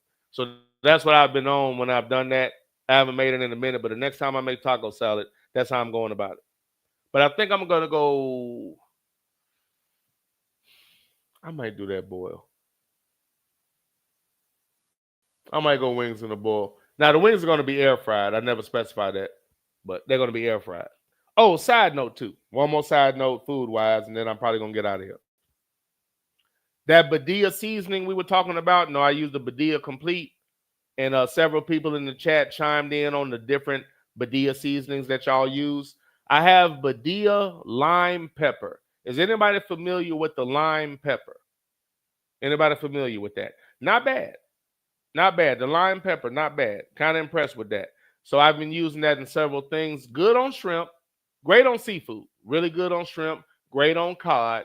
Been pan-searing some cod. That's the first time I really did that. Most of the time when I get cod, I beer batter it and fry it. But I've been pan-searing some cod, and I got my normal little combination. But I tried that lime pepper. Good on seafood. It's good on shrimp as well. Not bad at all. Not bad at all. Gave that a try. So lime pepper Badia seasoning. Pretty good. I'm going to go looking for some more of that. I saw some type. I think it was Mac Feasy mentioned the orange something was his favorite, I think. So I'm going to kind of look for that because I think I saw it once and I was hesitant and I should have just got it and put it in my cabinet. But impressed with that lime pepper. You know what I'm saying? You don't need to put it on everything, but it's really good on seafood. I can see that being. I've used it on wings. I put it on some wings. It's good on wings. So seafood and wings, that lime pepper, fire. Never thought about that combination together, but I bought it and I tried it. I did a little sample. I said, shit, that works. That works. There's certain things I wouldn't put it on, but it works for chicken, works for seafood. I haven't done it, but I bet you lime pepper will be good on some damn fries. But Badia lime pepper, just a little slight discovery. Badia lime pepper, that shit was pretty good, man. Pretty damn good. Where are we at here? Okay, Sluggo said, keep them cows on layaway, sir. Thank you for that relief, sir. Sluggo said, I won't be watching from my normal location, so I'm not doing anything special. You're not going to be at home. I got you. Sydney said, I'm going to buy a flat griddle for my grill and throw some burgers on the grill. Nice. Get you a little griddle. Hey, man, a good grill. Let me tell you something, Sydney. Grilled burgers are underrated, man. I don't buy a lot of hamburgers. Okay, for instance, I bought that burger at that place. I don't do that. But I figured, okay, we at this place. It should be a good burger. You know, they have whatever kind of beef. Oh, this should be a good burger. I rarely buy burgers unless I'm at a really nice place because they're going to fuck it up. So most of the time if I do a burger, I'm going to grill it at the house. I'm going to go on the skillet and make a nice sized burger. You know what I'm saying? So grilled burgers are underrated.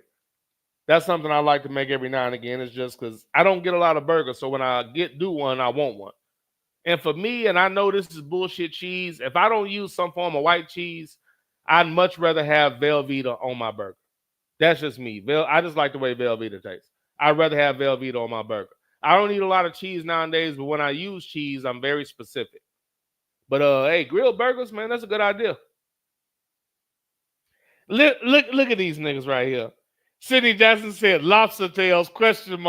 No caviar or Grey Poupon mustard. Hey, man. Hey, lobster tails aren't that bad, especially amongst two people. You can go to Sam's and get that 4-pack. It's not that bad. That's why I said it would just be, it's not like it's going to be a billion people over here, no shit like that. Probably my boy will just come by. You know, the boy will be there. We'll, eat it and watch the games. When it gets close to time for the comedy show, I'm already going to be, game ready. I'll already be feeling good. You know what I'm saying? And my sisters might come over. We'll get right, and then we'll shoot on to the comedy show. So, I don't know. I may do that. I might hold off on that. I don't know. But I'm really trying to figure that out. Do I want to? Maybe I'll make a good salad. Say I'll make a good salad, some wings. I really want to do the egg roll thing, but I don't know if I'm going to do it tomorrow. But I need something else to go with those wings. That's not enough. Maybe I'll make a small taco salad or something. But if I do the boil, potatoes and corn, that ain't shit. You know what I'm saying? The shrimp really isn't that bad. The only thing that's going to cost a little bit of bread is lobster tails. So I may go ahead and just do that. Because honestly, all I'm going to do is eat potatoes, shrimp, and, I'm eat them lobster tails. But it's just going to be potatoes and shrimp for me. I'm not big on corn. So for me, it's just going to be potatoes and shrimp. So that, I may do that shit. I may. But the lobster tails, again, not that bad. Not that bad. I think Sydney's commenting on that Badia seasoning. You're funny, sir. Lobster tails, no caviar or Grey Poupon mustard. You don't have to be like that. You don't have to be like that. As a side note, had to do a show today. I was fiending a tad bit. Not unlike a heroin junkie. Shit, that's got me, man. I don't got no control over it, man. I try to kick, man. That shit just be calling me, man. Be calling me, man. I just gotta go to it. Need help, man. Sydney said, I'm going to be posted up with 2 TVs and a projector going. Nice. Not the projector as well as the 2 TVs. Sir, in a word, projector. 2 TVs? You're a goddamn genius. You must have a goddamn IQ of 160. You are goddamn gifted. Nice, Sydney. Nice. Sydney said, yes, that lime pepper by Badia is fire. Man, that's nice. And hey, listen, this is the thing, right? I can never find it at Wally. I know I got to go to a different store to get it. I can never find it at Wally. But they had and tell me if this is, the same in y'all's area.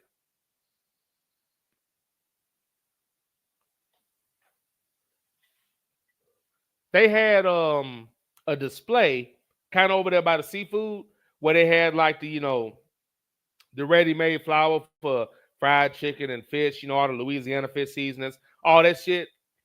And up top, they had a few little sections for Badia seasonings. But by the time I saw that display, all that shit was sold out. And then I looked up one day and they had that lime pepper up there. I said, lime pepper? I said, fuck it. It was 2 of them. I grabbed them. Then when I got home and tested it, I said, shit, I'm glad I grabbed this. And so now I'm going to go out of my way to find those other Badia seasonings. Just, broaden my options, find other ways to season things, switch some shit up. I like to cook anyway, so it's good to find some more things. Sydney, you wild with that caviar comment. Lobster tails don't cost that much, man. It's not like I'm feeding a bunch of people. We talking about 2 ninjas. Shrimp don't cost shit. Potatoes and corn don't cost nothing. So that, that's cheap. That the only money really going into it is those lobster tails, and that's just to have some. Okay, Sydney said the orange pepper is okay. Okay, it's orange pepper, and it's okay. Okay. Okay, wait a minute. Let me make sure I get this right, because this name, who is this?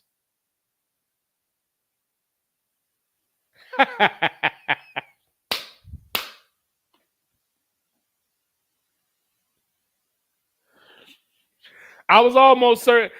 Hold up, the Huntsville Prince is on the camera. Yeah, this is my camera debut. I may leave it on from now on, but today is my little test or whatever. This is my camera debut. So I got, it's college football. So I got Ohio State up here. Rocking the Bruce Leroy Kung Fu Gym shirt. Got the Bruce Leroy Kung Fu Gym shirt. Hey, listen, this one will never see the light of day. Oh, side note, and again, not relevant, but I found like a little, company that sells these T-shirts on all the movies and shit we grew up on. So I got several little shirts, concerning. I wore one to the little HP to the game actually. Had a Sanford and Son shirt. I rocked that one. So the shirts fit right. You know what I'm saying? They got a lot of those themes, quality shirts. So I got a few of those. Now this one actually, I got it in a different color. It didn't fit right, and it's actually crooked. Like this shit's kind of sits to the side. You can't see it, but the shit don't sit right. You know what I'm saying? It's got the thing on here, but it kind of falls to the side or whatever. So that shit is not made right. So instead of giving me a hard time about it, I just told them that, just send it to me in black because those shirts fit better. Just what steps do I need to take? They said, we got you. I had already ordered some more, and they're just going to send me that one and just told me to keep this one. So this shit can be like a lounge shirt. I can work out in this motherfucker, but I can't wear this motherfucker in public. This shit fit like a it's a tad bit. It's wearable, but it's too firm to be wearing in public. Plus, the shit is crooked. So, probably turn the shit into a workout shirt. But some nice little shirts, man. Nice little shirts. I'll be rocking those from time to time. But just all the little shit I used to watch. Some of it is obscure. So it's pretty cool. And I like rocking shirts like that. So just found another place that has those type of shirts. Okay, so it's orange pepper, and you said that's okay. Okay, orange pepper. I can see trying that on seafood and chicken as well. I don't think either one of those. I don't eat pork, but I wouldn't put that on pork, and I would definitely wouldn't put it on beef. But chicken and fish, I can see those seasonings working for those. I can see that. I believe that's Raider for life. I hope I'm not messing that up. Yeah, that's Raider for life, I think. Hope I'm not fucking that up. The Huntsville Prince is on the camera. You're funny, sir. Yeah, that's him. Raider for life, the free agent. I hope I didn't damn call somebody else Raider for life earlier. Probably did. Hope not. Sydney said, my local grocer has the sliced Amish American cheese. It's made with real milk. It's very good. Dude, I had some Amish watermelons and some Amish cantaloupe. That Amish cantaloupe, that motherfucker was about this big. Looked like a mini watermelon. That Amish cantaloupe was about that big. By the time I sliced that bad boy up, I had 3 Tupperware bowls full of cantaloupe. And that cantaloupe was good as hell too. Those Amish tomatoes are fire. So those Amish tomatoes and Amish fruit and apparently the Amish cheese are fire because they just make it the way that it was made, before the need for high production.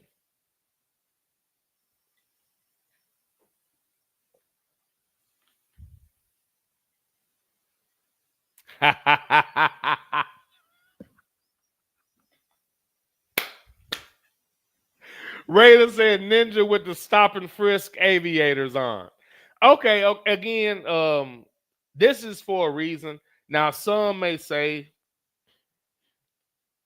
it's for covering reasons.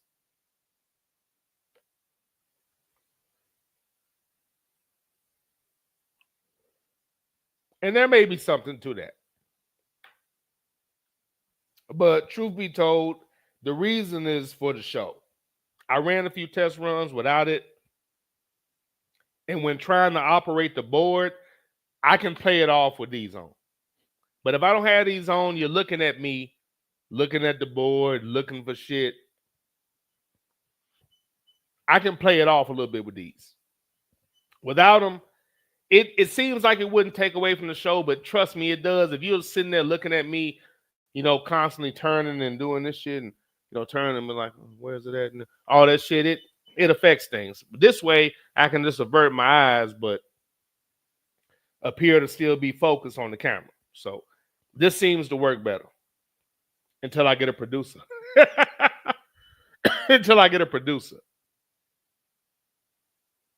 The stop and frisk aviators is hysterical, sir. Sidney Jackson said, are there super lows in your town? That's where I get all of my Badia from. No, we don't have that store. But I've been told that Publix has it, so I'm going to go to Publix to look for the Badia. Obviously, I go to Publix, but it's never crossed my mind to go to Publix for the Badia seasoning. So I'm going to go there and look for the Badia seasoning. I definitely enjoy this line. Oh, as the battery dies. I enjoy the lime pepper for sure. Orange pepper, again, that sounds to me like something I could put on fish and chicken. So I'll try it out. I'll try it once. And I'm going to see what else they have to offer. I love the Badia Complete. I keep that in the cabinet. And now I know I'm going to keep the lime pepper. So I'm going to see what else they have because that's some good stuff, man. That's some good stuff. Don't laugh at Raider, Sluggo. Don't laugh at Raider. Sluggo said, got to tell the old lady to grab some of that seasoning. It's good, man. And it doesn't have as high of a salt content. And again, that information is from the chat room. Oh, Sydney said, Ninja, remember, you can order your Badia from Amazon. Of course, Amazon has everything. Thank you for that. And that may be the way to go. That may be the way to go. I may do that. Sluggo said Nick had several compliments on his Sanford & Son shirt. Oh, yeah, true. But it's just, I like little shit like that. But that exchange I had with them and the fact that they were willing just to send me the proper shirt. I sent them a picture, the lettering is crooked. They said, keep that motherfucker, we'll send you the right shirt and we'll send it in the higher quality shirt. Because the gray, I just decided to get gray to switch it up. And the gray didn't fit like the black. It was a little bit tighter. And really the main thing is the lettering is fucked up. Like whoever made the shirt probably shouldn't have sent that shit out. But hey, that just gives me an extra shirt. I got to fuck around Bruce Leroy shirt and I can get a real one. The rest of them I'm not going to say. I don't want y'all to grab all the shirts I'm gonna grab. Somebody didn't see that shit, but a few of them are kind of obscure. I know I got one. I don't think I'm going to see anybody with this one I have. And unless you're a true fan of the movie, you won't even know what that damn shirt means. Hey, look, man, appreciate y'all. I realize it's a little late on the East Coast. I've reached my 3-hour mark. These are not the days of the 5-hour show. Well, they are. I take that back. When I start on time, I can do that. At this point in the evening, I'm going to enjoy my evening. Mellow down, mellow out a little bit. Got a little bit of time to chill out. Probably take the time to unwind, maybe watch a little TV. So that's going to be my next step, man. Look, I appreciate y'all. Thank you for the back and forth. Thank you for the information. Thank you for listening. Looking forward to college football season. We will convey on Monday. Talk about what happened over the weekend. Talk about the results of the games in the official opening week 1 of college football. We'll talk about how teams look and our expectations of said teams and, what we think they're going to do during the season. I haven't seen anything in here about the pitcher being off, so I guess the pitcher's cool. As far as I can tell, I guess I don't have audio issues. That's a good thing. So, maybe StreamYard's doing a little better. We'll see. Outside of giving me alerts about we're having trouble. And as I look at it, yeah, they got it off too. Apparently, the Facebook stream was giving them problems. That's happened before, so I'm not sure what's going on with that, but it is what it is. Appreciate y'all, man. Let's get out of here properly. Thank you for the back and forth. I truly appreciate it. I consider said back and forth to be therapeutic, which makes all of you my de facto therapists. And as always, ladies and gentlemen, I thank you for the session. And the more I think about it, you know what? I'm not going to grab it today. I'll wait, but okay. I'll do that differently since the camera's on, but okay. Moms taught me how to cook when I was younger. I still love to cook to this day. Thank you for that skill set, moms. I appreciate it. And again, as it starts to cool off, we're getting into the soup and stew season. I plan on making a lot of those. Oh, once again, man, shout out to the yellow one that didn't make it to the chat room tonight. But despite almost causing me to gain religion in the backseat of the cars, I clung to life. Great time this past weekend. Great host, ABM and Sluggo. Had a great time, man. Appreciate the invite. Look forward to doing it again. There was something else that was semi-random I wanted to mention. What was it?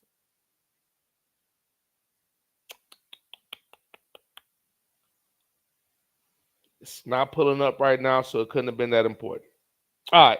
But that last note on that, but it was something about, I brought up ABM for a reason. What was it? It was something in particular. Shit.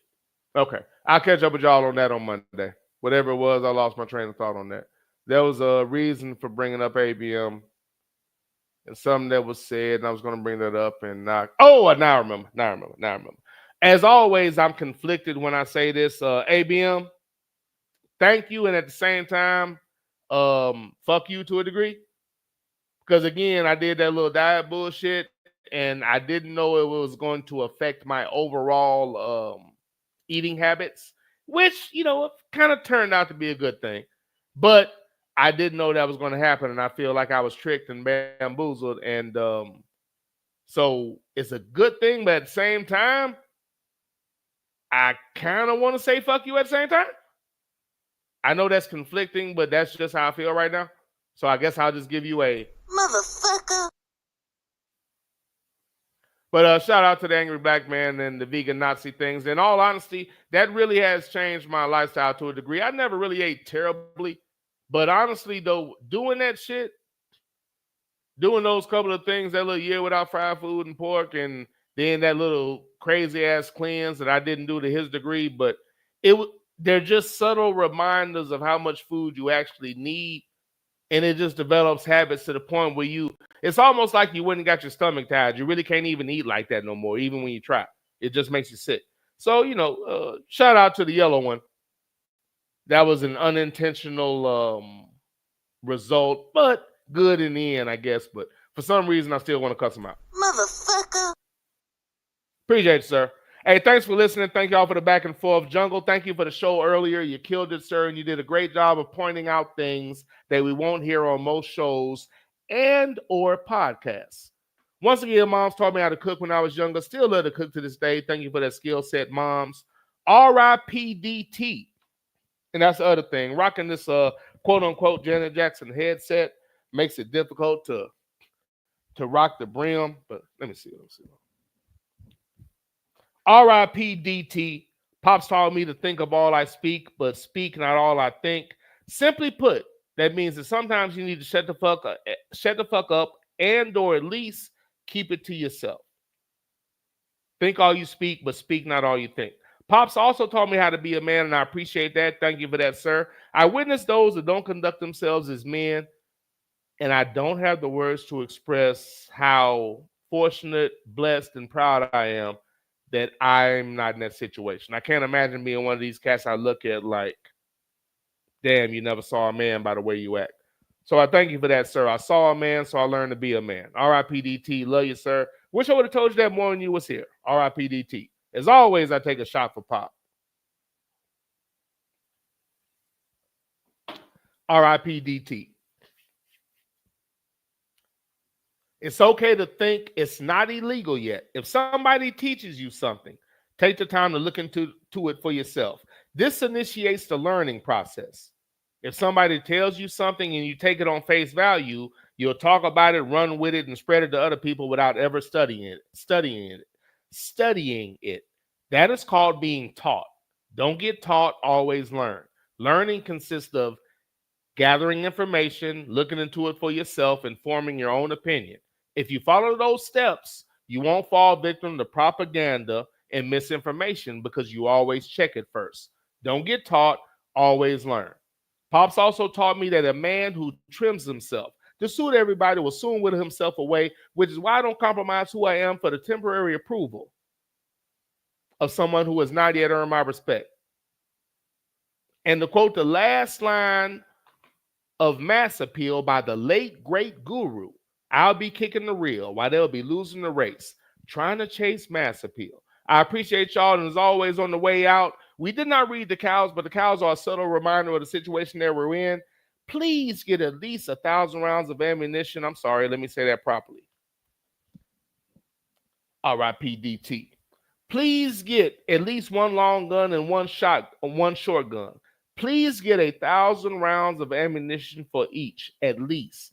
Please go to the gun range, learn how to shoot said weapon, learn the proper way to hold it, carry it, clean it, take care of it. Teach everyone you love and care about to do the same. Do the necessary steps that it takes to develop a mentality that will allow you to not hesitate to defend your home, yourself, your home, your property, and those who you care about.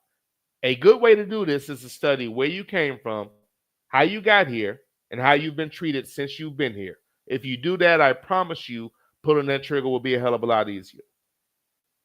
Secondly, and I didn't say this in order, take the time to learn how to clear your house. You're chilling, you're in the bed, boom, door kicked in.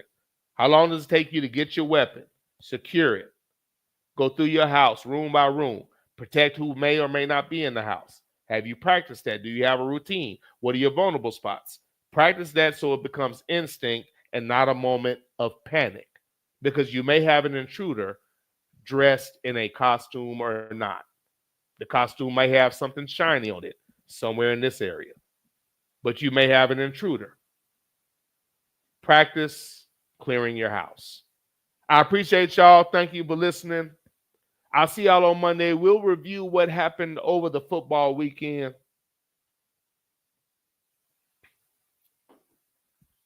And the more I think about it, let me go ahead and go out.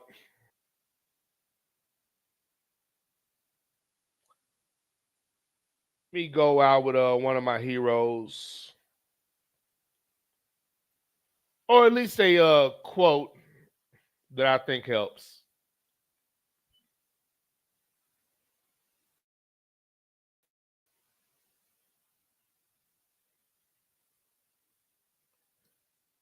College football. If I had to pinpoint games that I was really looking forward to, obviously Texas, Ohio State, but not with the assignment I normally have because I was hell-bent against the quarterback that we've chosen. But I was hell-bent against the last three quarterbacks we've had, including the one this year, I did not agree with. So, I mean, we'll see. We'll see. But I'm looking forward to seeing Texas, Ohio State. Because, two good teams actually playing real competition. I'm looking forward to seeing Alabama take on Florida State. Because, again, I can't call it. I don't know what either team's going to be in both of these situations. So, the title of the show, I can't call it. I had a reason for that. Texas, Ohio State, I don't know. Alabama, Florida State, I don't know. I need to see it, and because they're both playing quality opponents. Because of this, I'm actually going to get to see something. So I'm looking forward to that. You know what? We'll go here. Actually.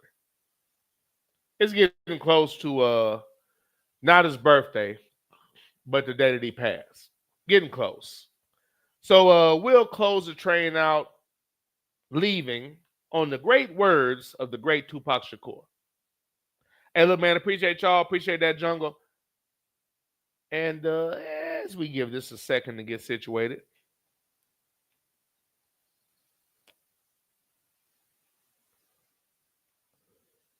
Once again, this has been the Underground Railroad Show hosted by your boy, that Ninja. I appreciate y'all. Thank you for the back and forth. We're going to go out with words from the great Tupac Shakur.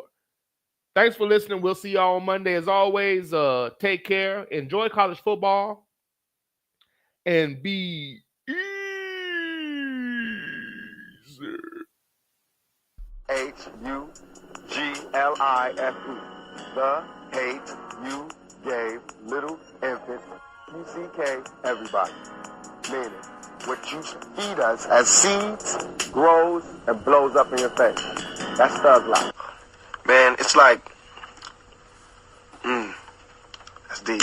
It's like, when you're born, usually you're born into a dynasty or an empire, right? I feel as though I'm cheated because instead of me fulfilling my prophecy, I have to start one. Instead of me, doing a good job and carrying on the empire, I have to build one. And that's a hell of a job for a 21-year-old. You know what I'm saying? That's a hell of a job for any youngster, male or female, to have to build an empire for your family. You know what I'm saying? And it's like, especially when the odds is that, you know that somebody else who lives in the inner city, the real inner city, suburbia, who, when he's born, 16, he gets a car, automatic. There's money in the bank for college. It's Christmas. It's like a sad story, but it's real. Because this world is such a, and when I say this world, I mean it. I don't mean in an ideal sense. I mean in every day, every little thing you do. It's such a, gimme. Everybody back off. Everybody's like, you taught that from school, everywhere. Big business. If you want to be successful, you want to be like Trump, gimme. Push. Step. Crush. That's how it all is. If this is truly a melting pot in the country where we care about it, and Lady Liberty got a hand like this, she really loves us, then we really need to be like that. And it needs to be the black kids. If there's a white person who got money, then he need to help them. He need to help black kids, Mexican kids, Korean kids, whatever. But it needs to be real. And it need to be before we all die, and then you say, I made a mistake. We should have gave them some money. We really should have helped these folks. It's going to be too late. You know what I'm saying? And then that's when you got to pay your own karma. And that's when God make you punish. When God punishes you. Because I feel like, it's too much money here. Nobody should be hitting lotto for $36 million and we got people starving in the streets. That is not idealistic. That's just real. That is just stupid. There's no way Michael Jackson should have, or whoever Jackson, should have $1,000,000 billion and then there's people starving. There's no way. There's no way that these people should own planes and their people don't have houses, apartments, shacks, drawers, pants. It's basically saying, look, these are the problems here. And here we are 10 years or plus later. The problems are still there, and the intensity of the music has built to the no hope, the I don't give a attitude. How did we get from Grandmaster Flash, the message, to where we are now in hip-hop? Again, you have to be logical. If I know that in this hotel room they have food every day, and I'm knocking on the door every day to eat, and they open the door, let me see the party. Let me see like them throwing salami all over I mean, just like throwing food around. But they're telling me there's no food in here. You know what I'm saying? Every day, I'm standing outside trying to sing my way in. You know what I'm saying? We are hungry, please let us in. We are hungry, please let us in.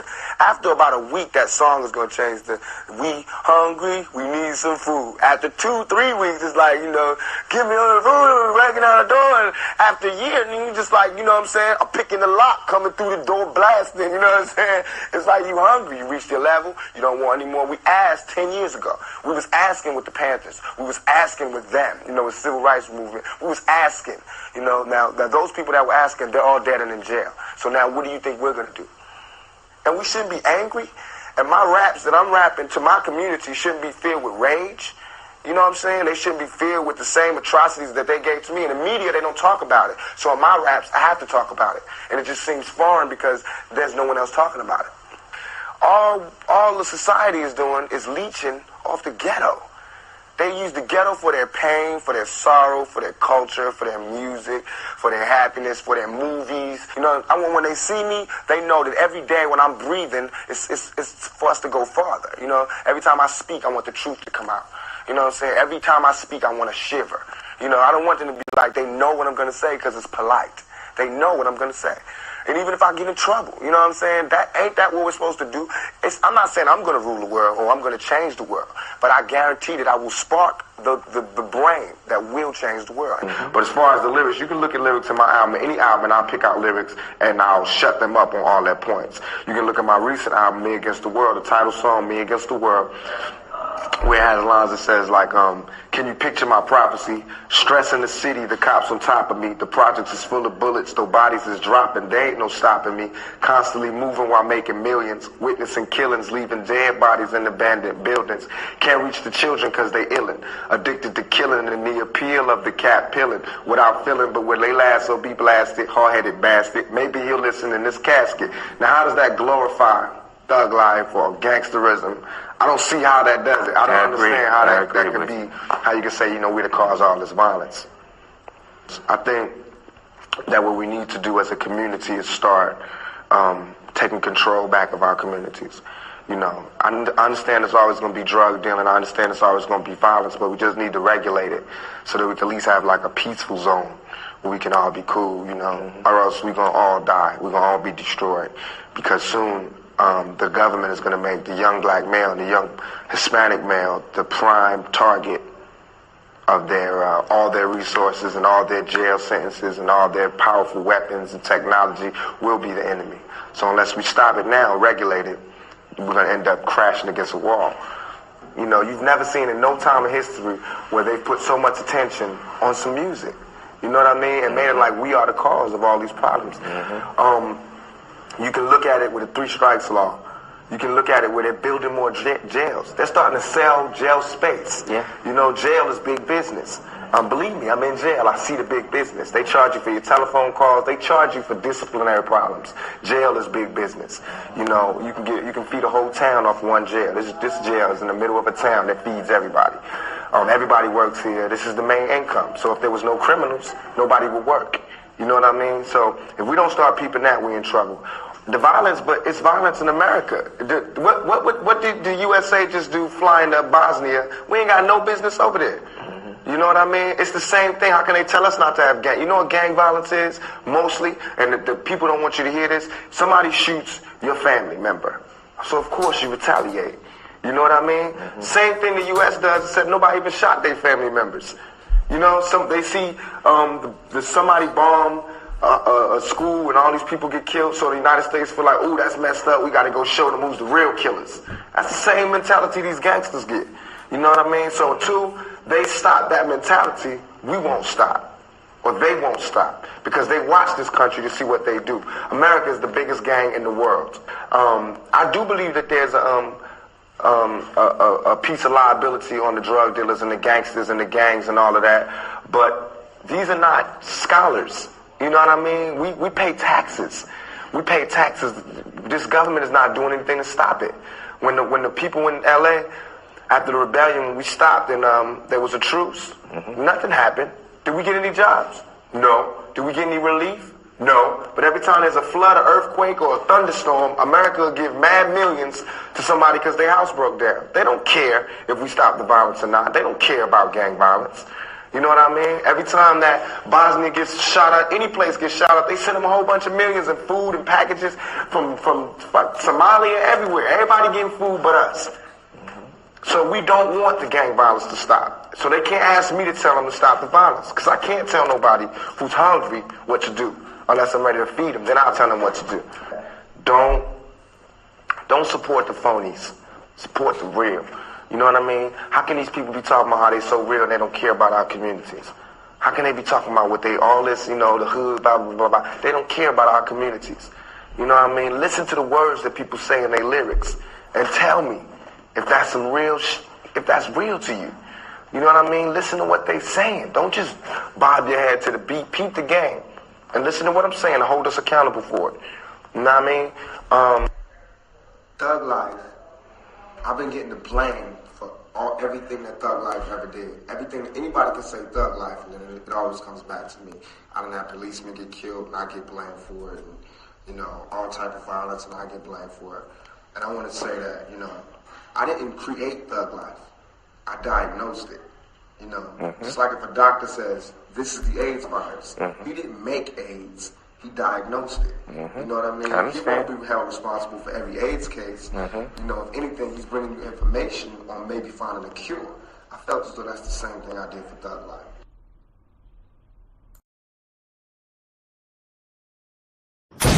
Amen, preacher!